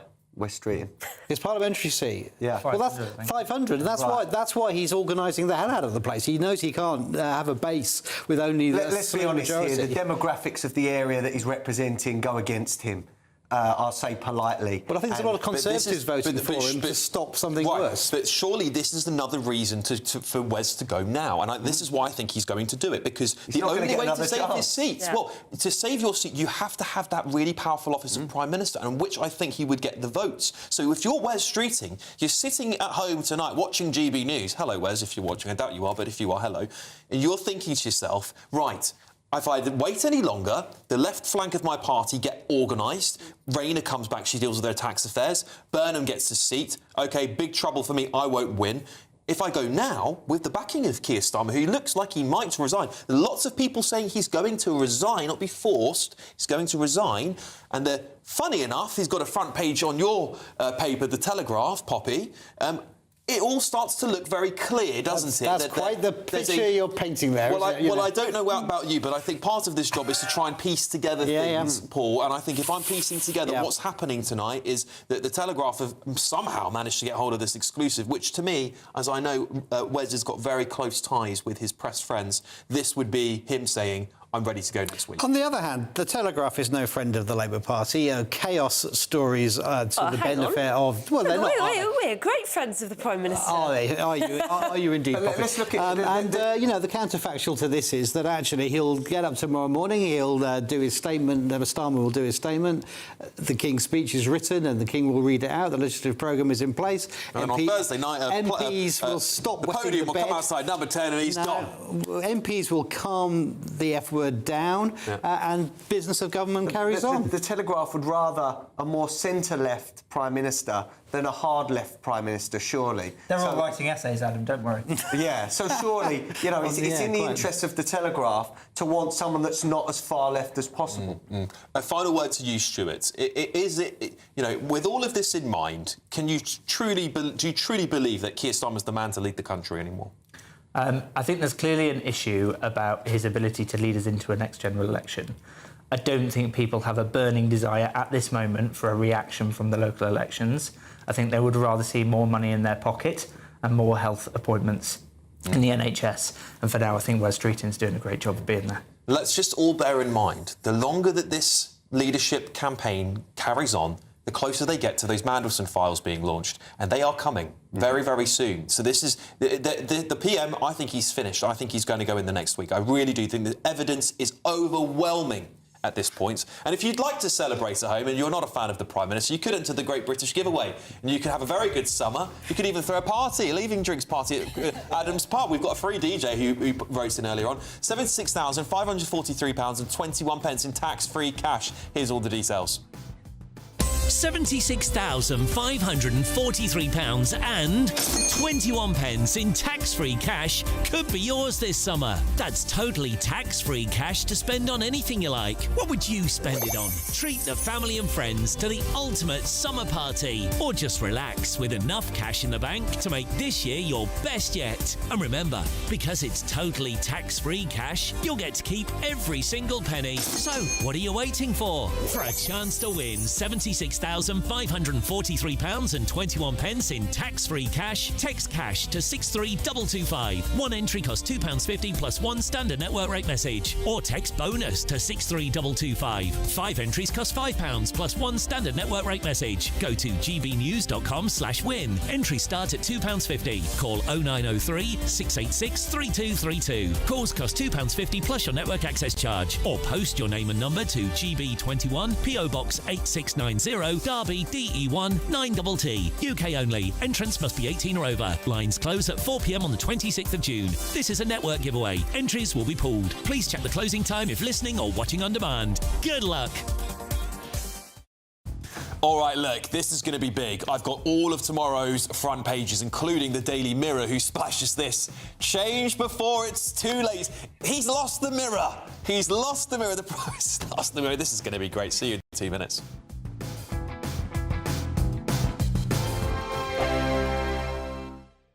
From court mornings to warm family brunches, from football to tennis in the car, in the kitchen. GB News Breakfast is there. With the stories you need and the conversations that matter. Anyway, let's talk business. Well, it has been a historic night in British politics. It's astonishing, isn't it? We're here again to start your day just right. GB News Breakfast. Every morning from 6 a.m. Only on GB News. Britain's news channel. Westminster, the ultimate clique. And you're fighting like rats in a sack. But here on the Camilla Tominey Show, we ask the questions the establishment media is too scared to ask. OK, let me ask you a straight question, because I know you're a straight-talking politician. Whether it's net zero, illegal immigration or law and order, nothing is off-limits. You had the power then. Yeah, as I and say, now you've lost it. That's the Camilla Tominey Show, a politics show that's fearless. But no, let me finish my question if you don't mind, because it is my show. Sundays at 9:30, only on GB News, the People's Channel, Britain's news channel. I've been in Westminster for a long time, but I know that though power may be here, its effect on people's lives is across the whole of the country. We may be where rules are made, but it's where they're implemented that matters. Join me, Jacob Rees-Mogg, for forthright and frank discussion on where Britain has come from, where it's going, and where it will end up. That's State of the Nation, Monday to Thursday, 8 to 9 o'clock. Vox Populi, Vox Dei.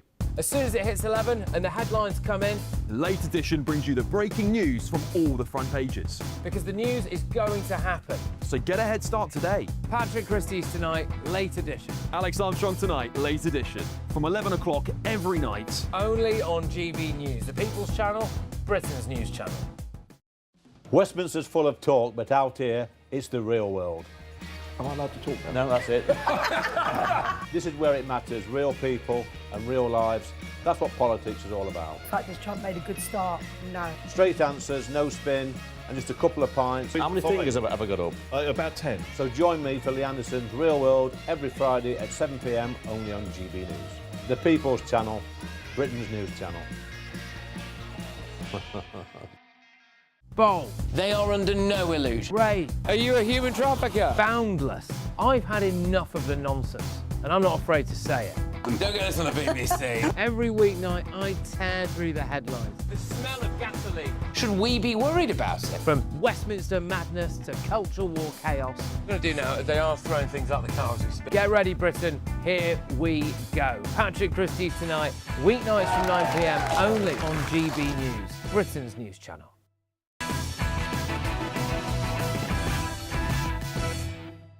Welcome back, everybody. Front pages are here. It is just as I predicted. Let's go to the first one, The Telegraph. Streeting, I'm ready to be PM. Of course, we've been talking about that a lot tonight. We will dig into that front page shortly for you. And here's the Mirror. Change before it's too late. That is, of course, a big focus on Angela Rayner. There's Rayner in stinging swipe at PM's record, Starmer to lay out his fight-back agenda. It is war in the Labour Party. Guardian. Labour leadership rivals circle as Starmer tries to cling to power. I think that is the understatement of the year. The Metro.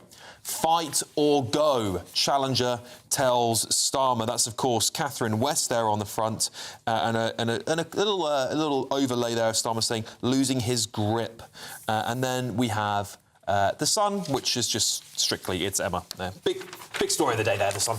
Right, let's get my panel reaction to this. Poppy, let's start with your paper, The Telegraph. Wes, I'm ready to be PM. I mean, I think that Wes Streeting maybe came out of the womb being ready to be Prime Minister.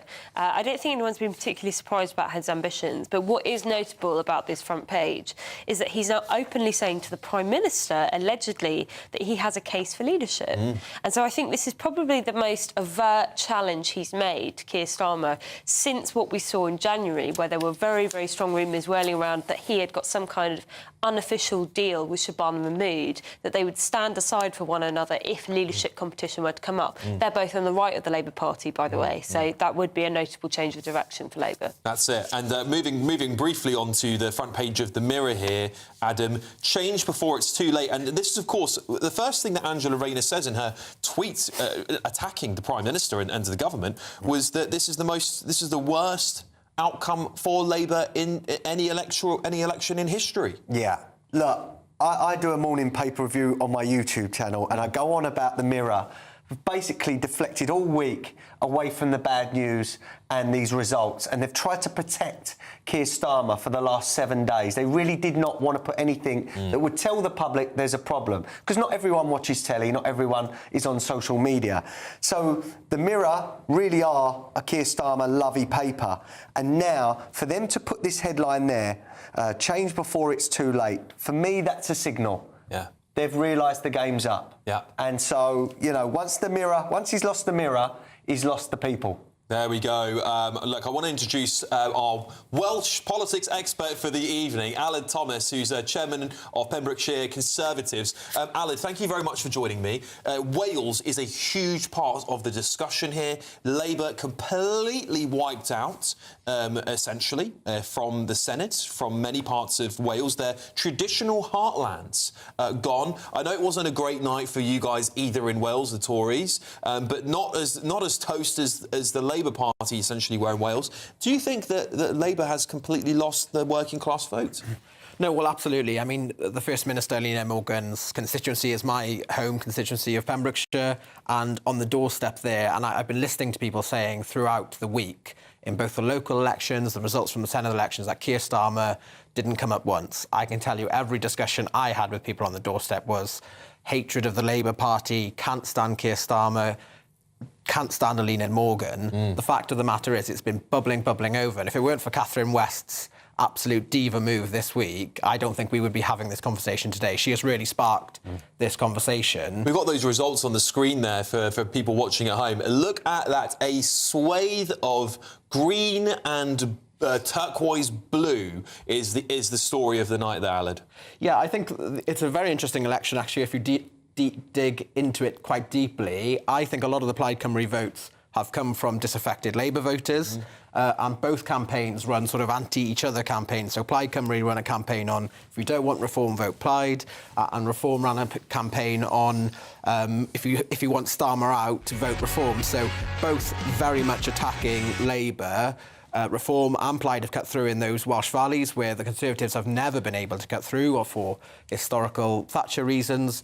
But we have seen now for the first time in 27 years, Labour's lost its dominance. It's 100 years since Labour have been out of Wales. It's historic, and I think it reflects on Keir Starmer's premiership. And critically, Labour losing its leader in Wales. That is a huge part of the story. That has obviously really put the knife in the back of the Labour Party on the door out. Well, I actually don't think it's ever happened in any of the UK countries ever that the leader of a party incumbent has lost their seat. It's historic how bad it is. It could happen again very soon to Keir Starmer if he doesn't see what's coming to him.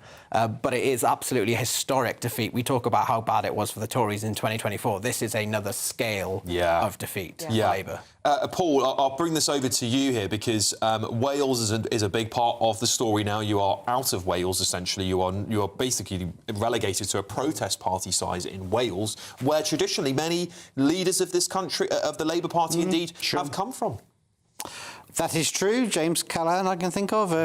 Keir Hardie, a different Keir. It's a really serious result for Labour. It shows a couple of things, I think. One is there is a massive volatility now where people do not vote how their families voted or their mothers and fathers voted. People are shopping around for votes in each election. That sort of tribal loyalty has disappeared. And the other thing it reveals for me is, and actually the national results this too, is the electoral system is broken.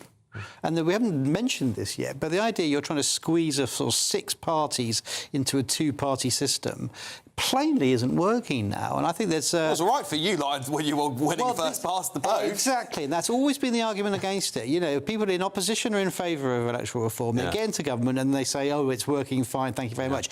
I think Labour has to just to be honest now and say, look, it's not working for anybody now. And have a big offer, you know, because Reform support it, the Greens support it, Lib Dems support it. I don't know whether Reform do support it anymore, actually. They might have changed the tune. I've got to say, one of the reasons why people seem to be so upset with politics at the moment, the Westminster class, is that people say they're going to do things and they get into power and they can't do it for structural reasons, not just ideological reasons.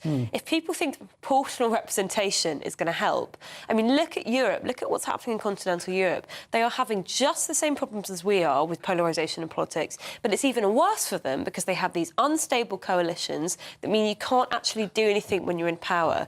if we had a party in government that was competent and knew how to use the parliamentary system properly, there's actually quite a lot of problems that you could fix in a short period of time. You wouldn't fix that with PV. Look how all the local results have thrown up coalitions anyway. All these county councils now are going to have to do all kinds of... Where I live, there's one independent who can decide whether the entire county council goes left or right. Hang on, but isn't this a period of flux? I mean, because we're looking at two separate phenomena that are going on, which is that on the right, the Conservative Party is dying and it's being replaced by the Reform. Yeah. The Labour Party seems to be dying and it may be replaced by the Greens. And then you have the Liberal Democrats taking up the mantle as a traditional centrist party. That does not say to me that the party system has broken down entirely. It says that there are new replacements that are coming up in the same way that the Labour Party came up and replaced the old Liberal Party. Hardly true. Is that not what's happening? But don't you think loads of people on Thursday voted tactically to stop this or to stop that? Not on the right, they didn't. Was that the case in Wales, Alan? Was it tactical? On a Welsh angle, was that the case in Wales? It seemed overwhelming support for the two new parties in Wales that control the country. I think it's actually very interesting because prior to the election, both Plaid and Labour were saying we need this new representational system so it's balanced for everyone, and then went into the election saying vote tactically. So Reform was saying vote tactically to stop Labour, and Plaid was saying if you hate Reform and don't want Reform, vote Plaid. So very much there was a lot of people voting tactically. That was evidently clear to us on the door. That message sunk through, even though it was untrue, because theoretically this DeHont system was meant to give a representation of what people actually wanted, but that tactical voting did happen. Now, you do find it interesting in places like Wales. I suppose the same would happen in Scotland. There will be people who vote, for example, Plaid Cymru, who probably wouldn't do so in a general election on the basis of they think, what does a couple of MPs for Plaid Cymru, what are they going to deliver in Westminster? They can't have really any sway, whereas in Wales they can now run the country. They will run a minority government by the looks of it, but they're going to have to do so in some sort of loose or formal coalition with Labour. They haven't got the majority to do it otherwise, so it has delivered a messy outcome, realistically. I think it would be incredibly funny if all the unionist parties, who do technically have a majority, got together to stop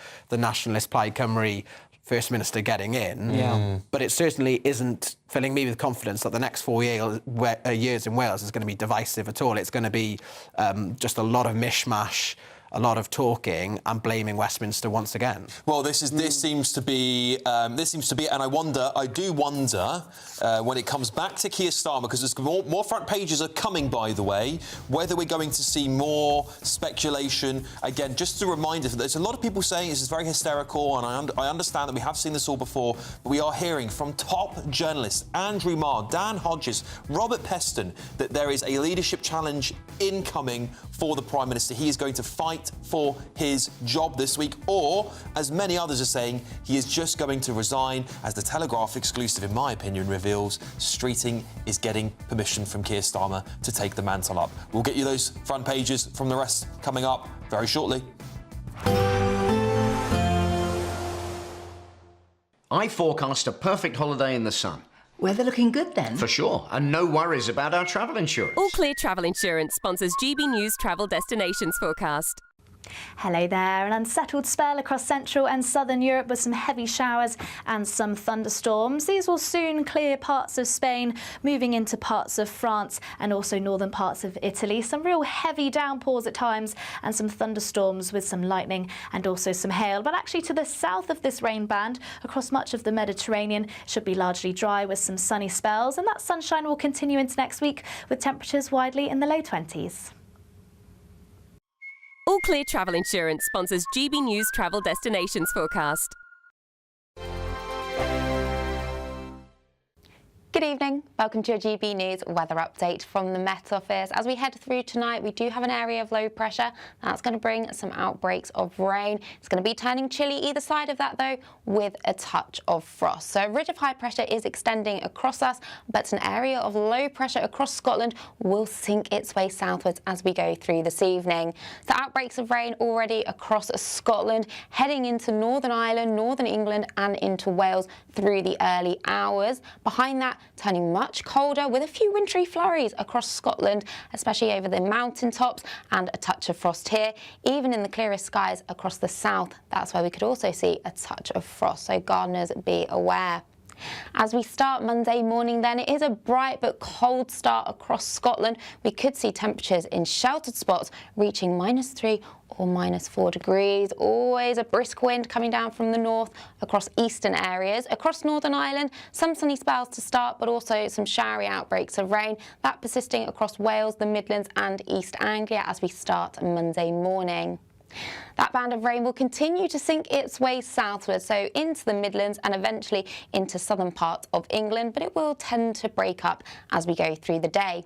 Behind that, across much of northern England, Northern Ireland and Scotland, plenty of sunny spells through Monday afternoon. But for all of us, it is still going to be feeling cool. Temperatures below average, and especially in the brisk northerly winds, it's going to be feeling even chillier than that.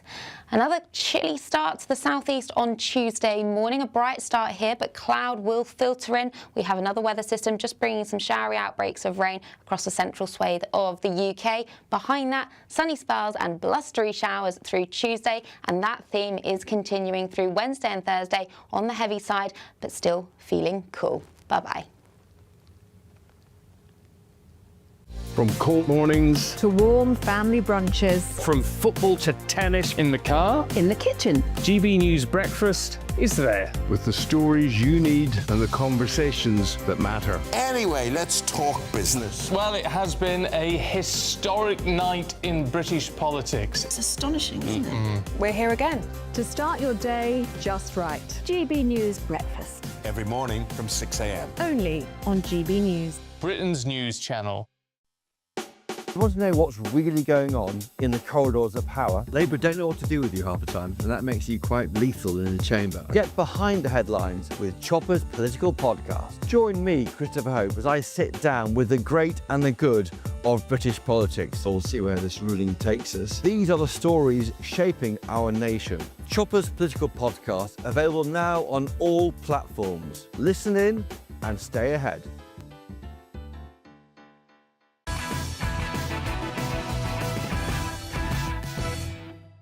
Welcome back, everybody. I've got some breaking news to bring you in just a moment's time, but let's go through your front pages first, shall we? The iPaper. Today or never, to save your job, Labour MPs tell Starmer.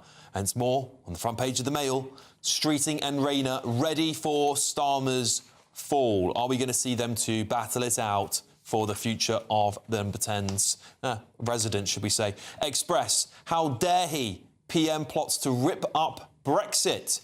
And we have a bit of breaking news to bring you because we have got, let's just say, an early preview of Sir Keir Starmer's 30th or so reset speech. Sir Keir Starmer will promise sweeping changes to address the big challenges confronting the UK as he battles to save his job in a huge speech tomorrow. The Prime Minister insists his plan will demonstrate hope, urgency and exactly whose side we are on after Labour's disastrous election results in England, Scotland and Wales put his position in peril. On Wednesday, the King's speech will set out his government's priorities for new laws in Parliament. The Prime Minister will say this: to meet the challenges that our country faces, incremental change won't cut it. On growth, defence, Europe, energy, we need a bigger response than we anticipated in 2024 because those are not ordinary times. Strength through fairness. It's a core Labour argument, and you will see those values writ large in the King's speech. And you will see hope, urgency, and exactly whose side we are on. That is what Keir Starmer, the Prime Minister, will tell MPs and the public. Sir Keir will highlight his efforts to build new ties with Brussels. This Labour government will be defined by rebuilding our relationship and by putting Britain at the heart of Europe so that we are stronger on the economy, on trade, on defence, you name it. Because standing shoulder to shoulder with the countries that most share our interests, our values and our enemies is the right choice for Britain. That is the Labour choice. Well, Paul. It seems to me, Daily Express got this right. Let's bring up the Daily Express front page if we can there. That the PM's last ditch to save his premiership is to drag us back towards the EU, to ditch his red lines, as of course Rayner is stoking a civil war on that one, and drag us basically out of Brexit and back towards the EU without a single vote being cast. And what a ridiculous thing to do, given that you just lost the Red Wall and Wales, 2 places where there is a massive Brexit vote. Do you want to ever win a government, be in government ever again? Well, the manifesto had a big word on the cover, which was change, but actually the manifesto wasn't about that at all. What it should have been about is growth, right? And this government will be judged by its deeds, not words, on growth. If you've got growth in the economy, this is the classic social democratic argument we've been having for 100 years. You can spend more money on public services, put more money in people's pockets, increase national minimum wages, all those things. And growth has been sluggish, sclerotic, slow. Getting closer to Europe is a way to generate growth. It will help business. What growth is happening in Europe, Paul? What growth? We will open up a market which is waiting there for us to boost British firms and jobs. And the other component of this is rearmament. Now, he's set out some nice, rhetoric on rearmament and increasing defence expenditure. A lot of that is now clogged up in defence deals and procurement deals, which are just running into the sand. So if he can release that money as well and start spending some proper money with defence companies, many of whom are foreign, but many of whom have jobs here. You don't need to be in the EU to do that. We can buy our weapons from anywhere in the world. We're not going into the EU. Let's be quite clear. We're not re-entering that debate. He's going to ditch his EU red lines. The red lines. But hang on. Let me just pull you up on that because yes, we're not going fully back into the EU. No, we're not. But ditching the red lines on the EU might mean things like a customs union, which would effectively make us the terrible deal that David Cameron tried to bring back to us, which we wholly rejected, by the way, which was half in but without a say on the future of the EU, which would be terrible for Britain. We're not going back into the EU, and we're not re-legislating the referendum of 10 years ago. If there's a customs union, we won't have much power over legislation anymore. But we are crying out for economic growth, aren't we? We're all agreed on that. And if this way is a way of getting, frictionless trade, getting more growth in our economy in the UK, then he's right to debate it. Are you not just repeating the same lines that the Brexiteers made? Because I agree, I think frictionless trade is a good thing, but one of the things that we did after leaving the European Union is we've created new trade deals. Economic growth does not come from international trade alone. Actually, one of the main reasons why the British economy is so slow is because we are so tied up in regulatory problems.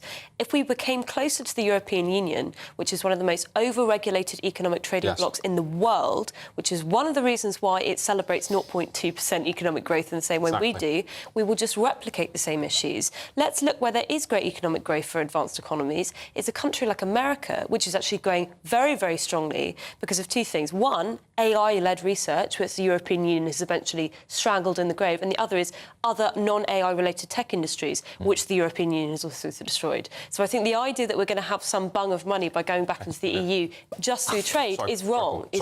I want to get Adam's thoughts on this. Just to repeat the line from this speech is going to be, this Labour government will be defined by rebuilding our relationship and by putting Britain at the heart of Europe. Adam, your thoughts? Nonsense. 17.4 million of us voted to leave the EU. The EU started out as a trade bloc. It then morphed into an authoritarian state whose laws somehow circumvented our parliament and were more senior or more important than our laws. How did that happen? It stopped becoming a trade bloc. Then we start hearing them talking about armies. The EU is a power-grabbing authoritarian state. It's not just a trade bloc. Yes, I don't mind doing trade deals with the EU, but we've got big trade deals with the US, with India. What happens with those? Look, I think if he tries to take us in via the back door, that you'll see protests, because we made our feelings known and politicians ignored us. True Brexit never happened because they thought they knew better than us plebs. And if they do it again, I'm telling you now, we will protest, and I will be up the front. I tell you what, Adam, I think Nigel Farage will be popping champagne bottles hearing this news tonight, because it is, of course, his big thing that Nigel Farage has always been big on: Brexit, leaving the EU. Change before it's too late. Is this the change you want? We'll be digging into that next.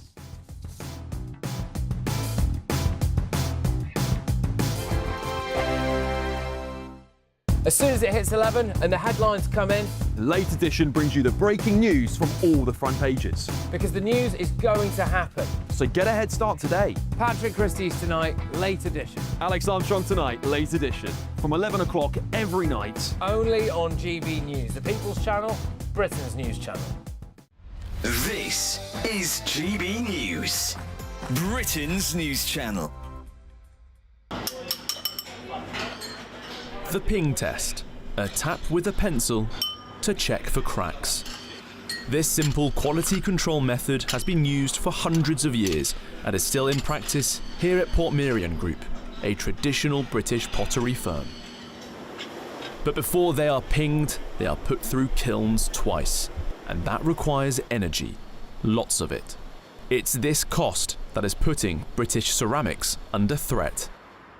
Portmeirion's CEO, Mike Raybould, wants to expand the company.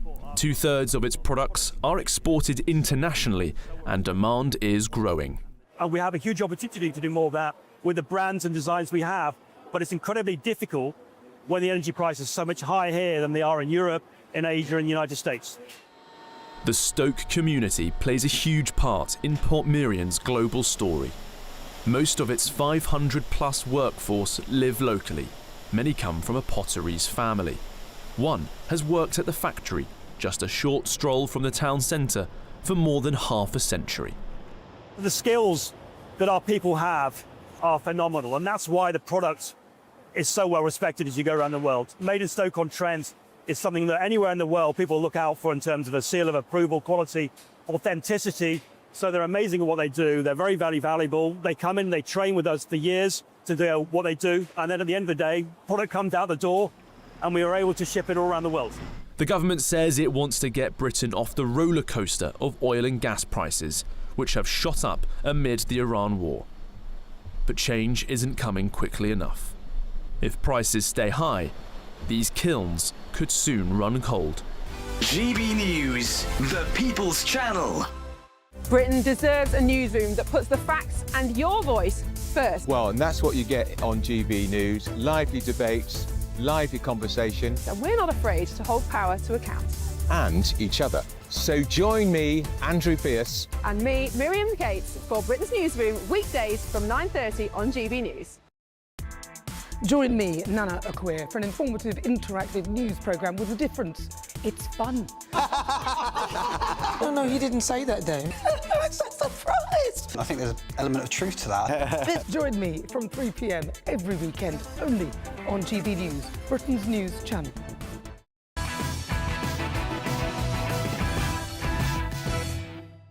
Welcome back, everybody. Front page of the Times has just landed as well, and it's more of the same. Prime Minister fights to save his skin after Rayner ultimatum. Yeah, I mean, it really is all just Prime Minister is fighting for survival. I think some of the other papers are painting this in a slightly different way. Let me just take you through one more time what the Prime Minister, his speech is going to be tomorrow, or I think this is his reset speech, should I say. We'll get that for you in just a second.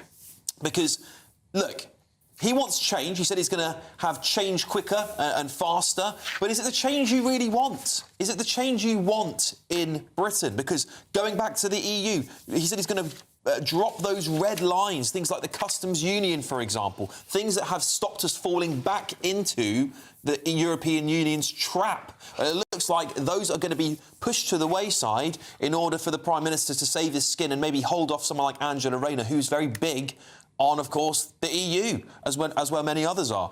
Just a quick line on that here. To meet the challenges, this is what the Prime Minister is going to say to Labour MPs to try and convince them.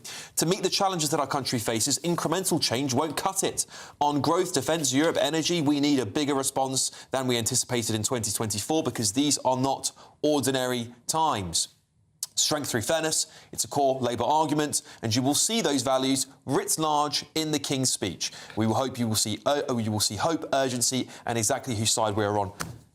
I mean, it's just waffle. It's just waffle. I wonder if that was written before today's events. Do you think maybe that was written before? Who knows? But this is meant to be his reset speech. I was going to say, at least it's better than Clive Lewis's obviously AI-written speech earlier that he posted. Sure he would reject that. Sure he'd reject those claims. I think the reset button's broke now. Yeah. With Labour. They've pressed it so many times, it's not working anymore. Yeah. So. Paul, this excerpt we've seen here doesn't fill me with confidence. Labour will be defined by rebuilding its relationship by putting Britain at the heart of Europe. That's not what your voters want. Well, It's only been defined as a reset by you lot. I mean, I don't think the Number 10 are briefing this as a reset speech. They wouldn't have the temerity to do so after all the previous ones. And the substance will come in the King's speech. So this is obviously just a ramp up to the King's speech, which, as we all know, is the government's programme on Wednesday. The important bit here, Paul, is this bit to plead to Labour MPs to keep him. Does anything there scream a man I want to keep? It doesn't scream confidence to me. There's nothing there about moving faster. What change is he talking about? We've got to move faster on the change. Well, what? Well, he can't announce the policies until the King does. That's the protocol, isn't it? And that's the day after. But so, but he's saying he's going to go faster on the change. What change? Well, let's see what's in the King's speech. That's my point. That's where you get substantive policy in the shape of, legislation to go through the House. But is that what I'm saying to you? That's what happens when the King stands up and Labour MPs have got their knives in their hands. They are sharpening them. With Caesar's sat on the throne, and the senators around him have sharpened their knives. They're ready to inflict the final blow. Is that going to save his bacon for 24 hours? Well, I think the test for that will actually be what's in the King's speech. If there's enough meaty legislation for them to get their teeth into, then he's safe as anything. Adam, do you think he's safe for that speech? Do you think that would give Labour MPs confidence? Absolutely not. As what goes around on social media a lot, he's toast. Keir Starmer is toast. No matter what he says, he cannot get out of this. There's no manoeuvring. Labour MPs want him gone. The people want him gone. The polls say they want him gone. And the local elections were a protest vote against Keir Starmer. It's impossible that he stays. OK, look, Poppy, thank you so much for joining us. Paul, Adam, great on the show tonight. We'll have more coverage on this and everything that's in the inside of these papers on the late edition. And I promise you we're going to get more and more detail. That's coming up in just a couple of minutes. Expect warm spells with the odd rude interruption. Box Boiler sponsors the weather on GB News. Good evening. Welcome to your GB News weather update from the Met Office. As we head through tonight, we do have an area of low pressure. That's going to bring some outbreaks of rain. It's going to be turning chilly either side of that, though, with a touch of frost. So a ridge of high pressure is extending across us, but an area of low pressure across Scotland will sink its way southwards as we go through this evening. So outbreaks of rain already across Scotland, heading into Northern Ireland, Northern England and into Wales through the early hours. Behind that, turning much colder with a few wintry flurries across Scotland, especially over the mountaintops, and a touch of frost here. Even in the clearest skies across the south, that's where we could also see a touch of frost, so gardeners be aware. As we start Monday morning then, it is a bright but cold start across Scotland. We could see temperatures in sheltered spots reaching -3 or -4 degrees. Always a brisk wind coming down from the north across eastern areas. Across Northern Ireland, some sunny spells to start, but also some showery outbreaks of rain. That persisting across Wales, the Midlands and East Anglia as we start Monday morning. That band of rain will continue to sink its way southward, so into the Midlands and eventually into southern parts of England, but it will tend to break up as we go through the day. Behind that, across much of northern England, Northern Ireland and Scotland, plenty of sunny spells through Monday afternoon. But for all of us, it is still going to be feeling cool. Temperatures below average, and especially in the brisk northerly winds, it's going to be feeling even chillier than that. Another chilly start to the southeast on Tuesday morning. A bright start here, but cloud will filter in. We have another weather system just bringing some showery outbreaks of rain across the central swathe of the UK. Behind that, sunny spells and blustery showers through Tuesday, and that theme is continuing through Wednesday and Thursday on the heavy side, but still feeling cool. Bye-bye. Expect warm spells with the odd rude interruption. Box Boiler sponsors the weather on GB News. It is happening. That is the word on the street tonight. The Prime Minister looks set to resign in the next few days or face a leadership challenge. That is coming from multiple reputable journalists and sources that say the Prime Minister is going to go in the next few days. The Daily Telegraph, Streeting is putting out his plans to be PM. Rain is saying she wants more time to bring Andy Burnham back. Andy Burnham wants to get a seat. An interesting other story we're going to talk about here. Polanski falsely claimed he worked at the Ministry of Justice. Is there any way he didn't work? Are Are you dreaming of a ton of tax-free cash this summer? We want to make that dream come true with a stunning £76,543 and 21 pence in cash to spend however you like. Put a new car on the drive or just relax in the knowledge that this year we've got your back. For a chance to win, text cash to 63225. One entry costs £2.50 plus one standard network rate message. Or text bonus to 63225. 5 entries cost £5 plus one standard network rate message. Go to gbnews.com/win. Entries start at £2.50. Call 0903 686 3232. Calls cost £2.50 plus your network access charge. Or post your name and number to GB21 PO Box 8690 Derby DE1 9TT. UK only. Entrance must be 18 or over. Lines close at 4 p.m. on the 26th of June. This is a network giveaway. Entries will be pooled. Please check the closing time if listening or watching on demand. Good luck. Hi, I'm Michelle Dewberry, and my show is your opportunity to cut through all the noise and dive in headfirst to some robust debates. Ideas clash. Situation, isn't it? Because the failure is you're deliberately avoiding my point. Nothing's held back, And if you think this is the end of it, wait for more. and we do not shy away from the difficult stuff. Sometimes I want to shake people and say, if only you understood. So join me on Jubes & Co. weeknights at 6 p.m. only on GB News, Britain's news channel. Westminster, the ultimate clique. And you're fighting like rats in a sack. But here on the Camilla Tominey Show, we ask the questions the establishment media is too scared to ask. OK, let me ask you a straight question, because I know you're a straight-talking politician. Whether it's net zero, illegal immigration or law and order, nothing is off limits. You had the power then. Yeah, as I And say, now you've lost it. That's the Camilla Tominey Show, a politics show that's fearless. But no, let me finish my question if you don't mind, because it is my show. Sundays at 9:30, only on GB News, the People's Channel, Britain's news channel. Exciting news. Every Friday, my Patrick Christie's Tonight Show is going to have a twist to it. We're welcoming some special guests. You. That's right, on Fridays I'm going to be doing my show in front of a live studio audience, because this show is about you and what you have to say. It's going to be the same big debates, same big topics, same big opinions, but every Friday night at 9 p.m. you are invited to come on down to Patrick Christie's Tonight to be a part of the action. Only on GB News, the People's Channel, Britain's news channel. Breaking news, live updates, stories that matter. From the heart of the GB newsroom to every corner of Britain, with our team of dedicated journalists across the UK. GB News bulletins are there to deliver the latest news that matters to you. Bulletins on GB News, the People's Channel, Britain's news channel.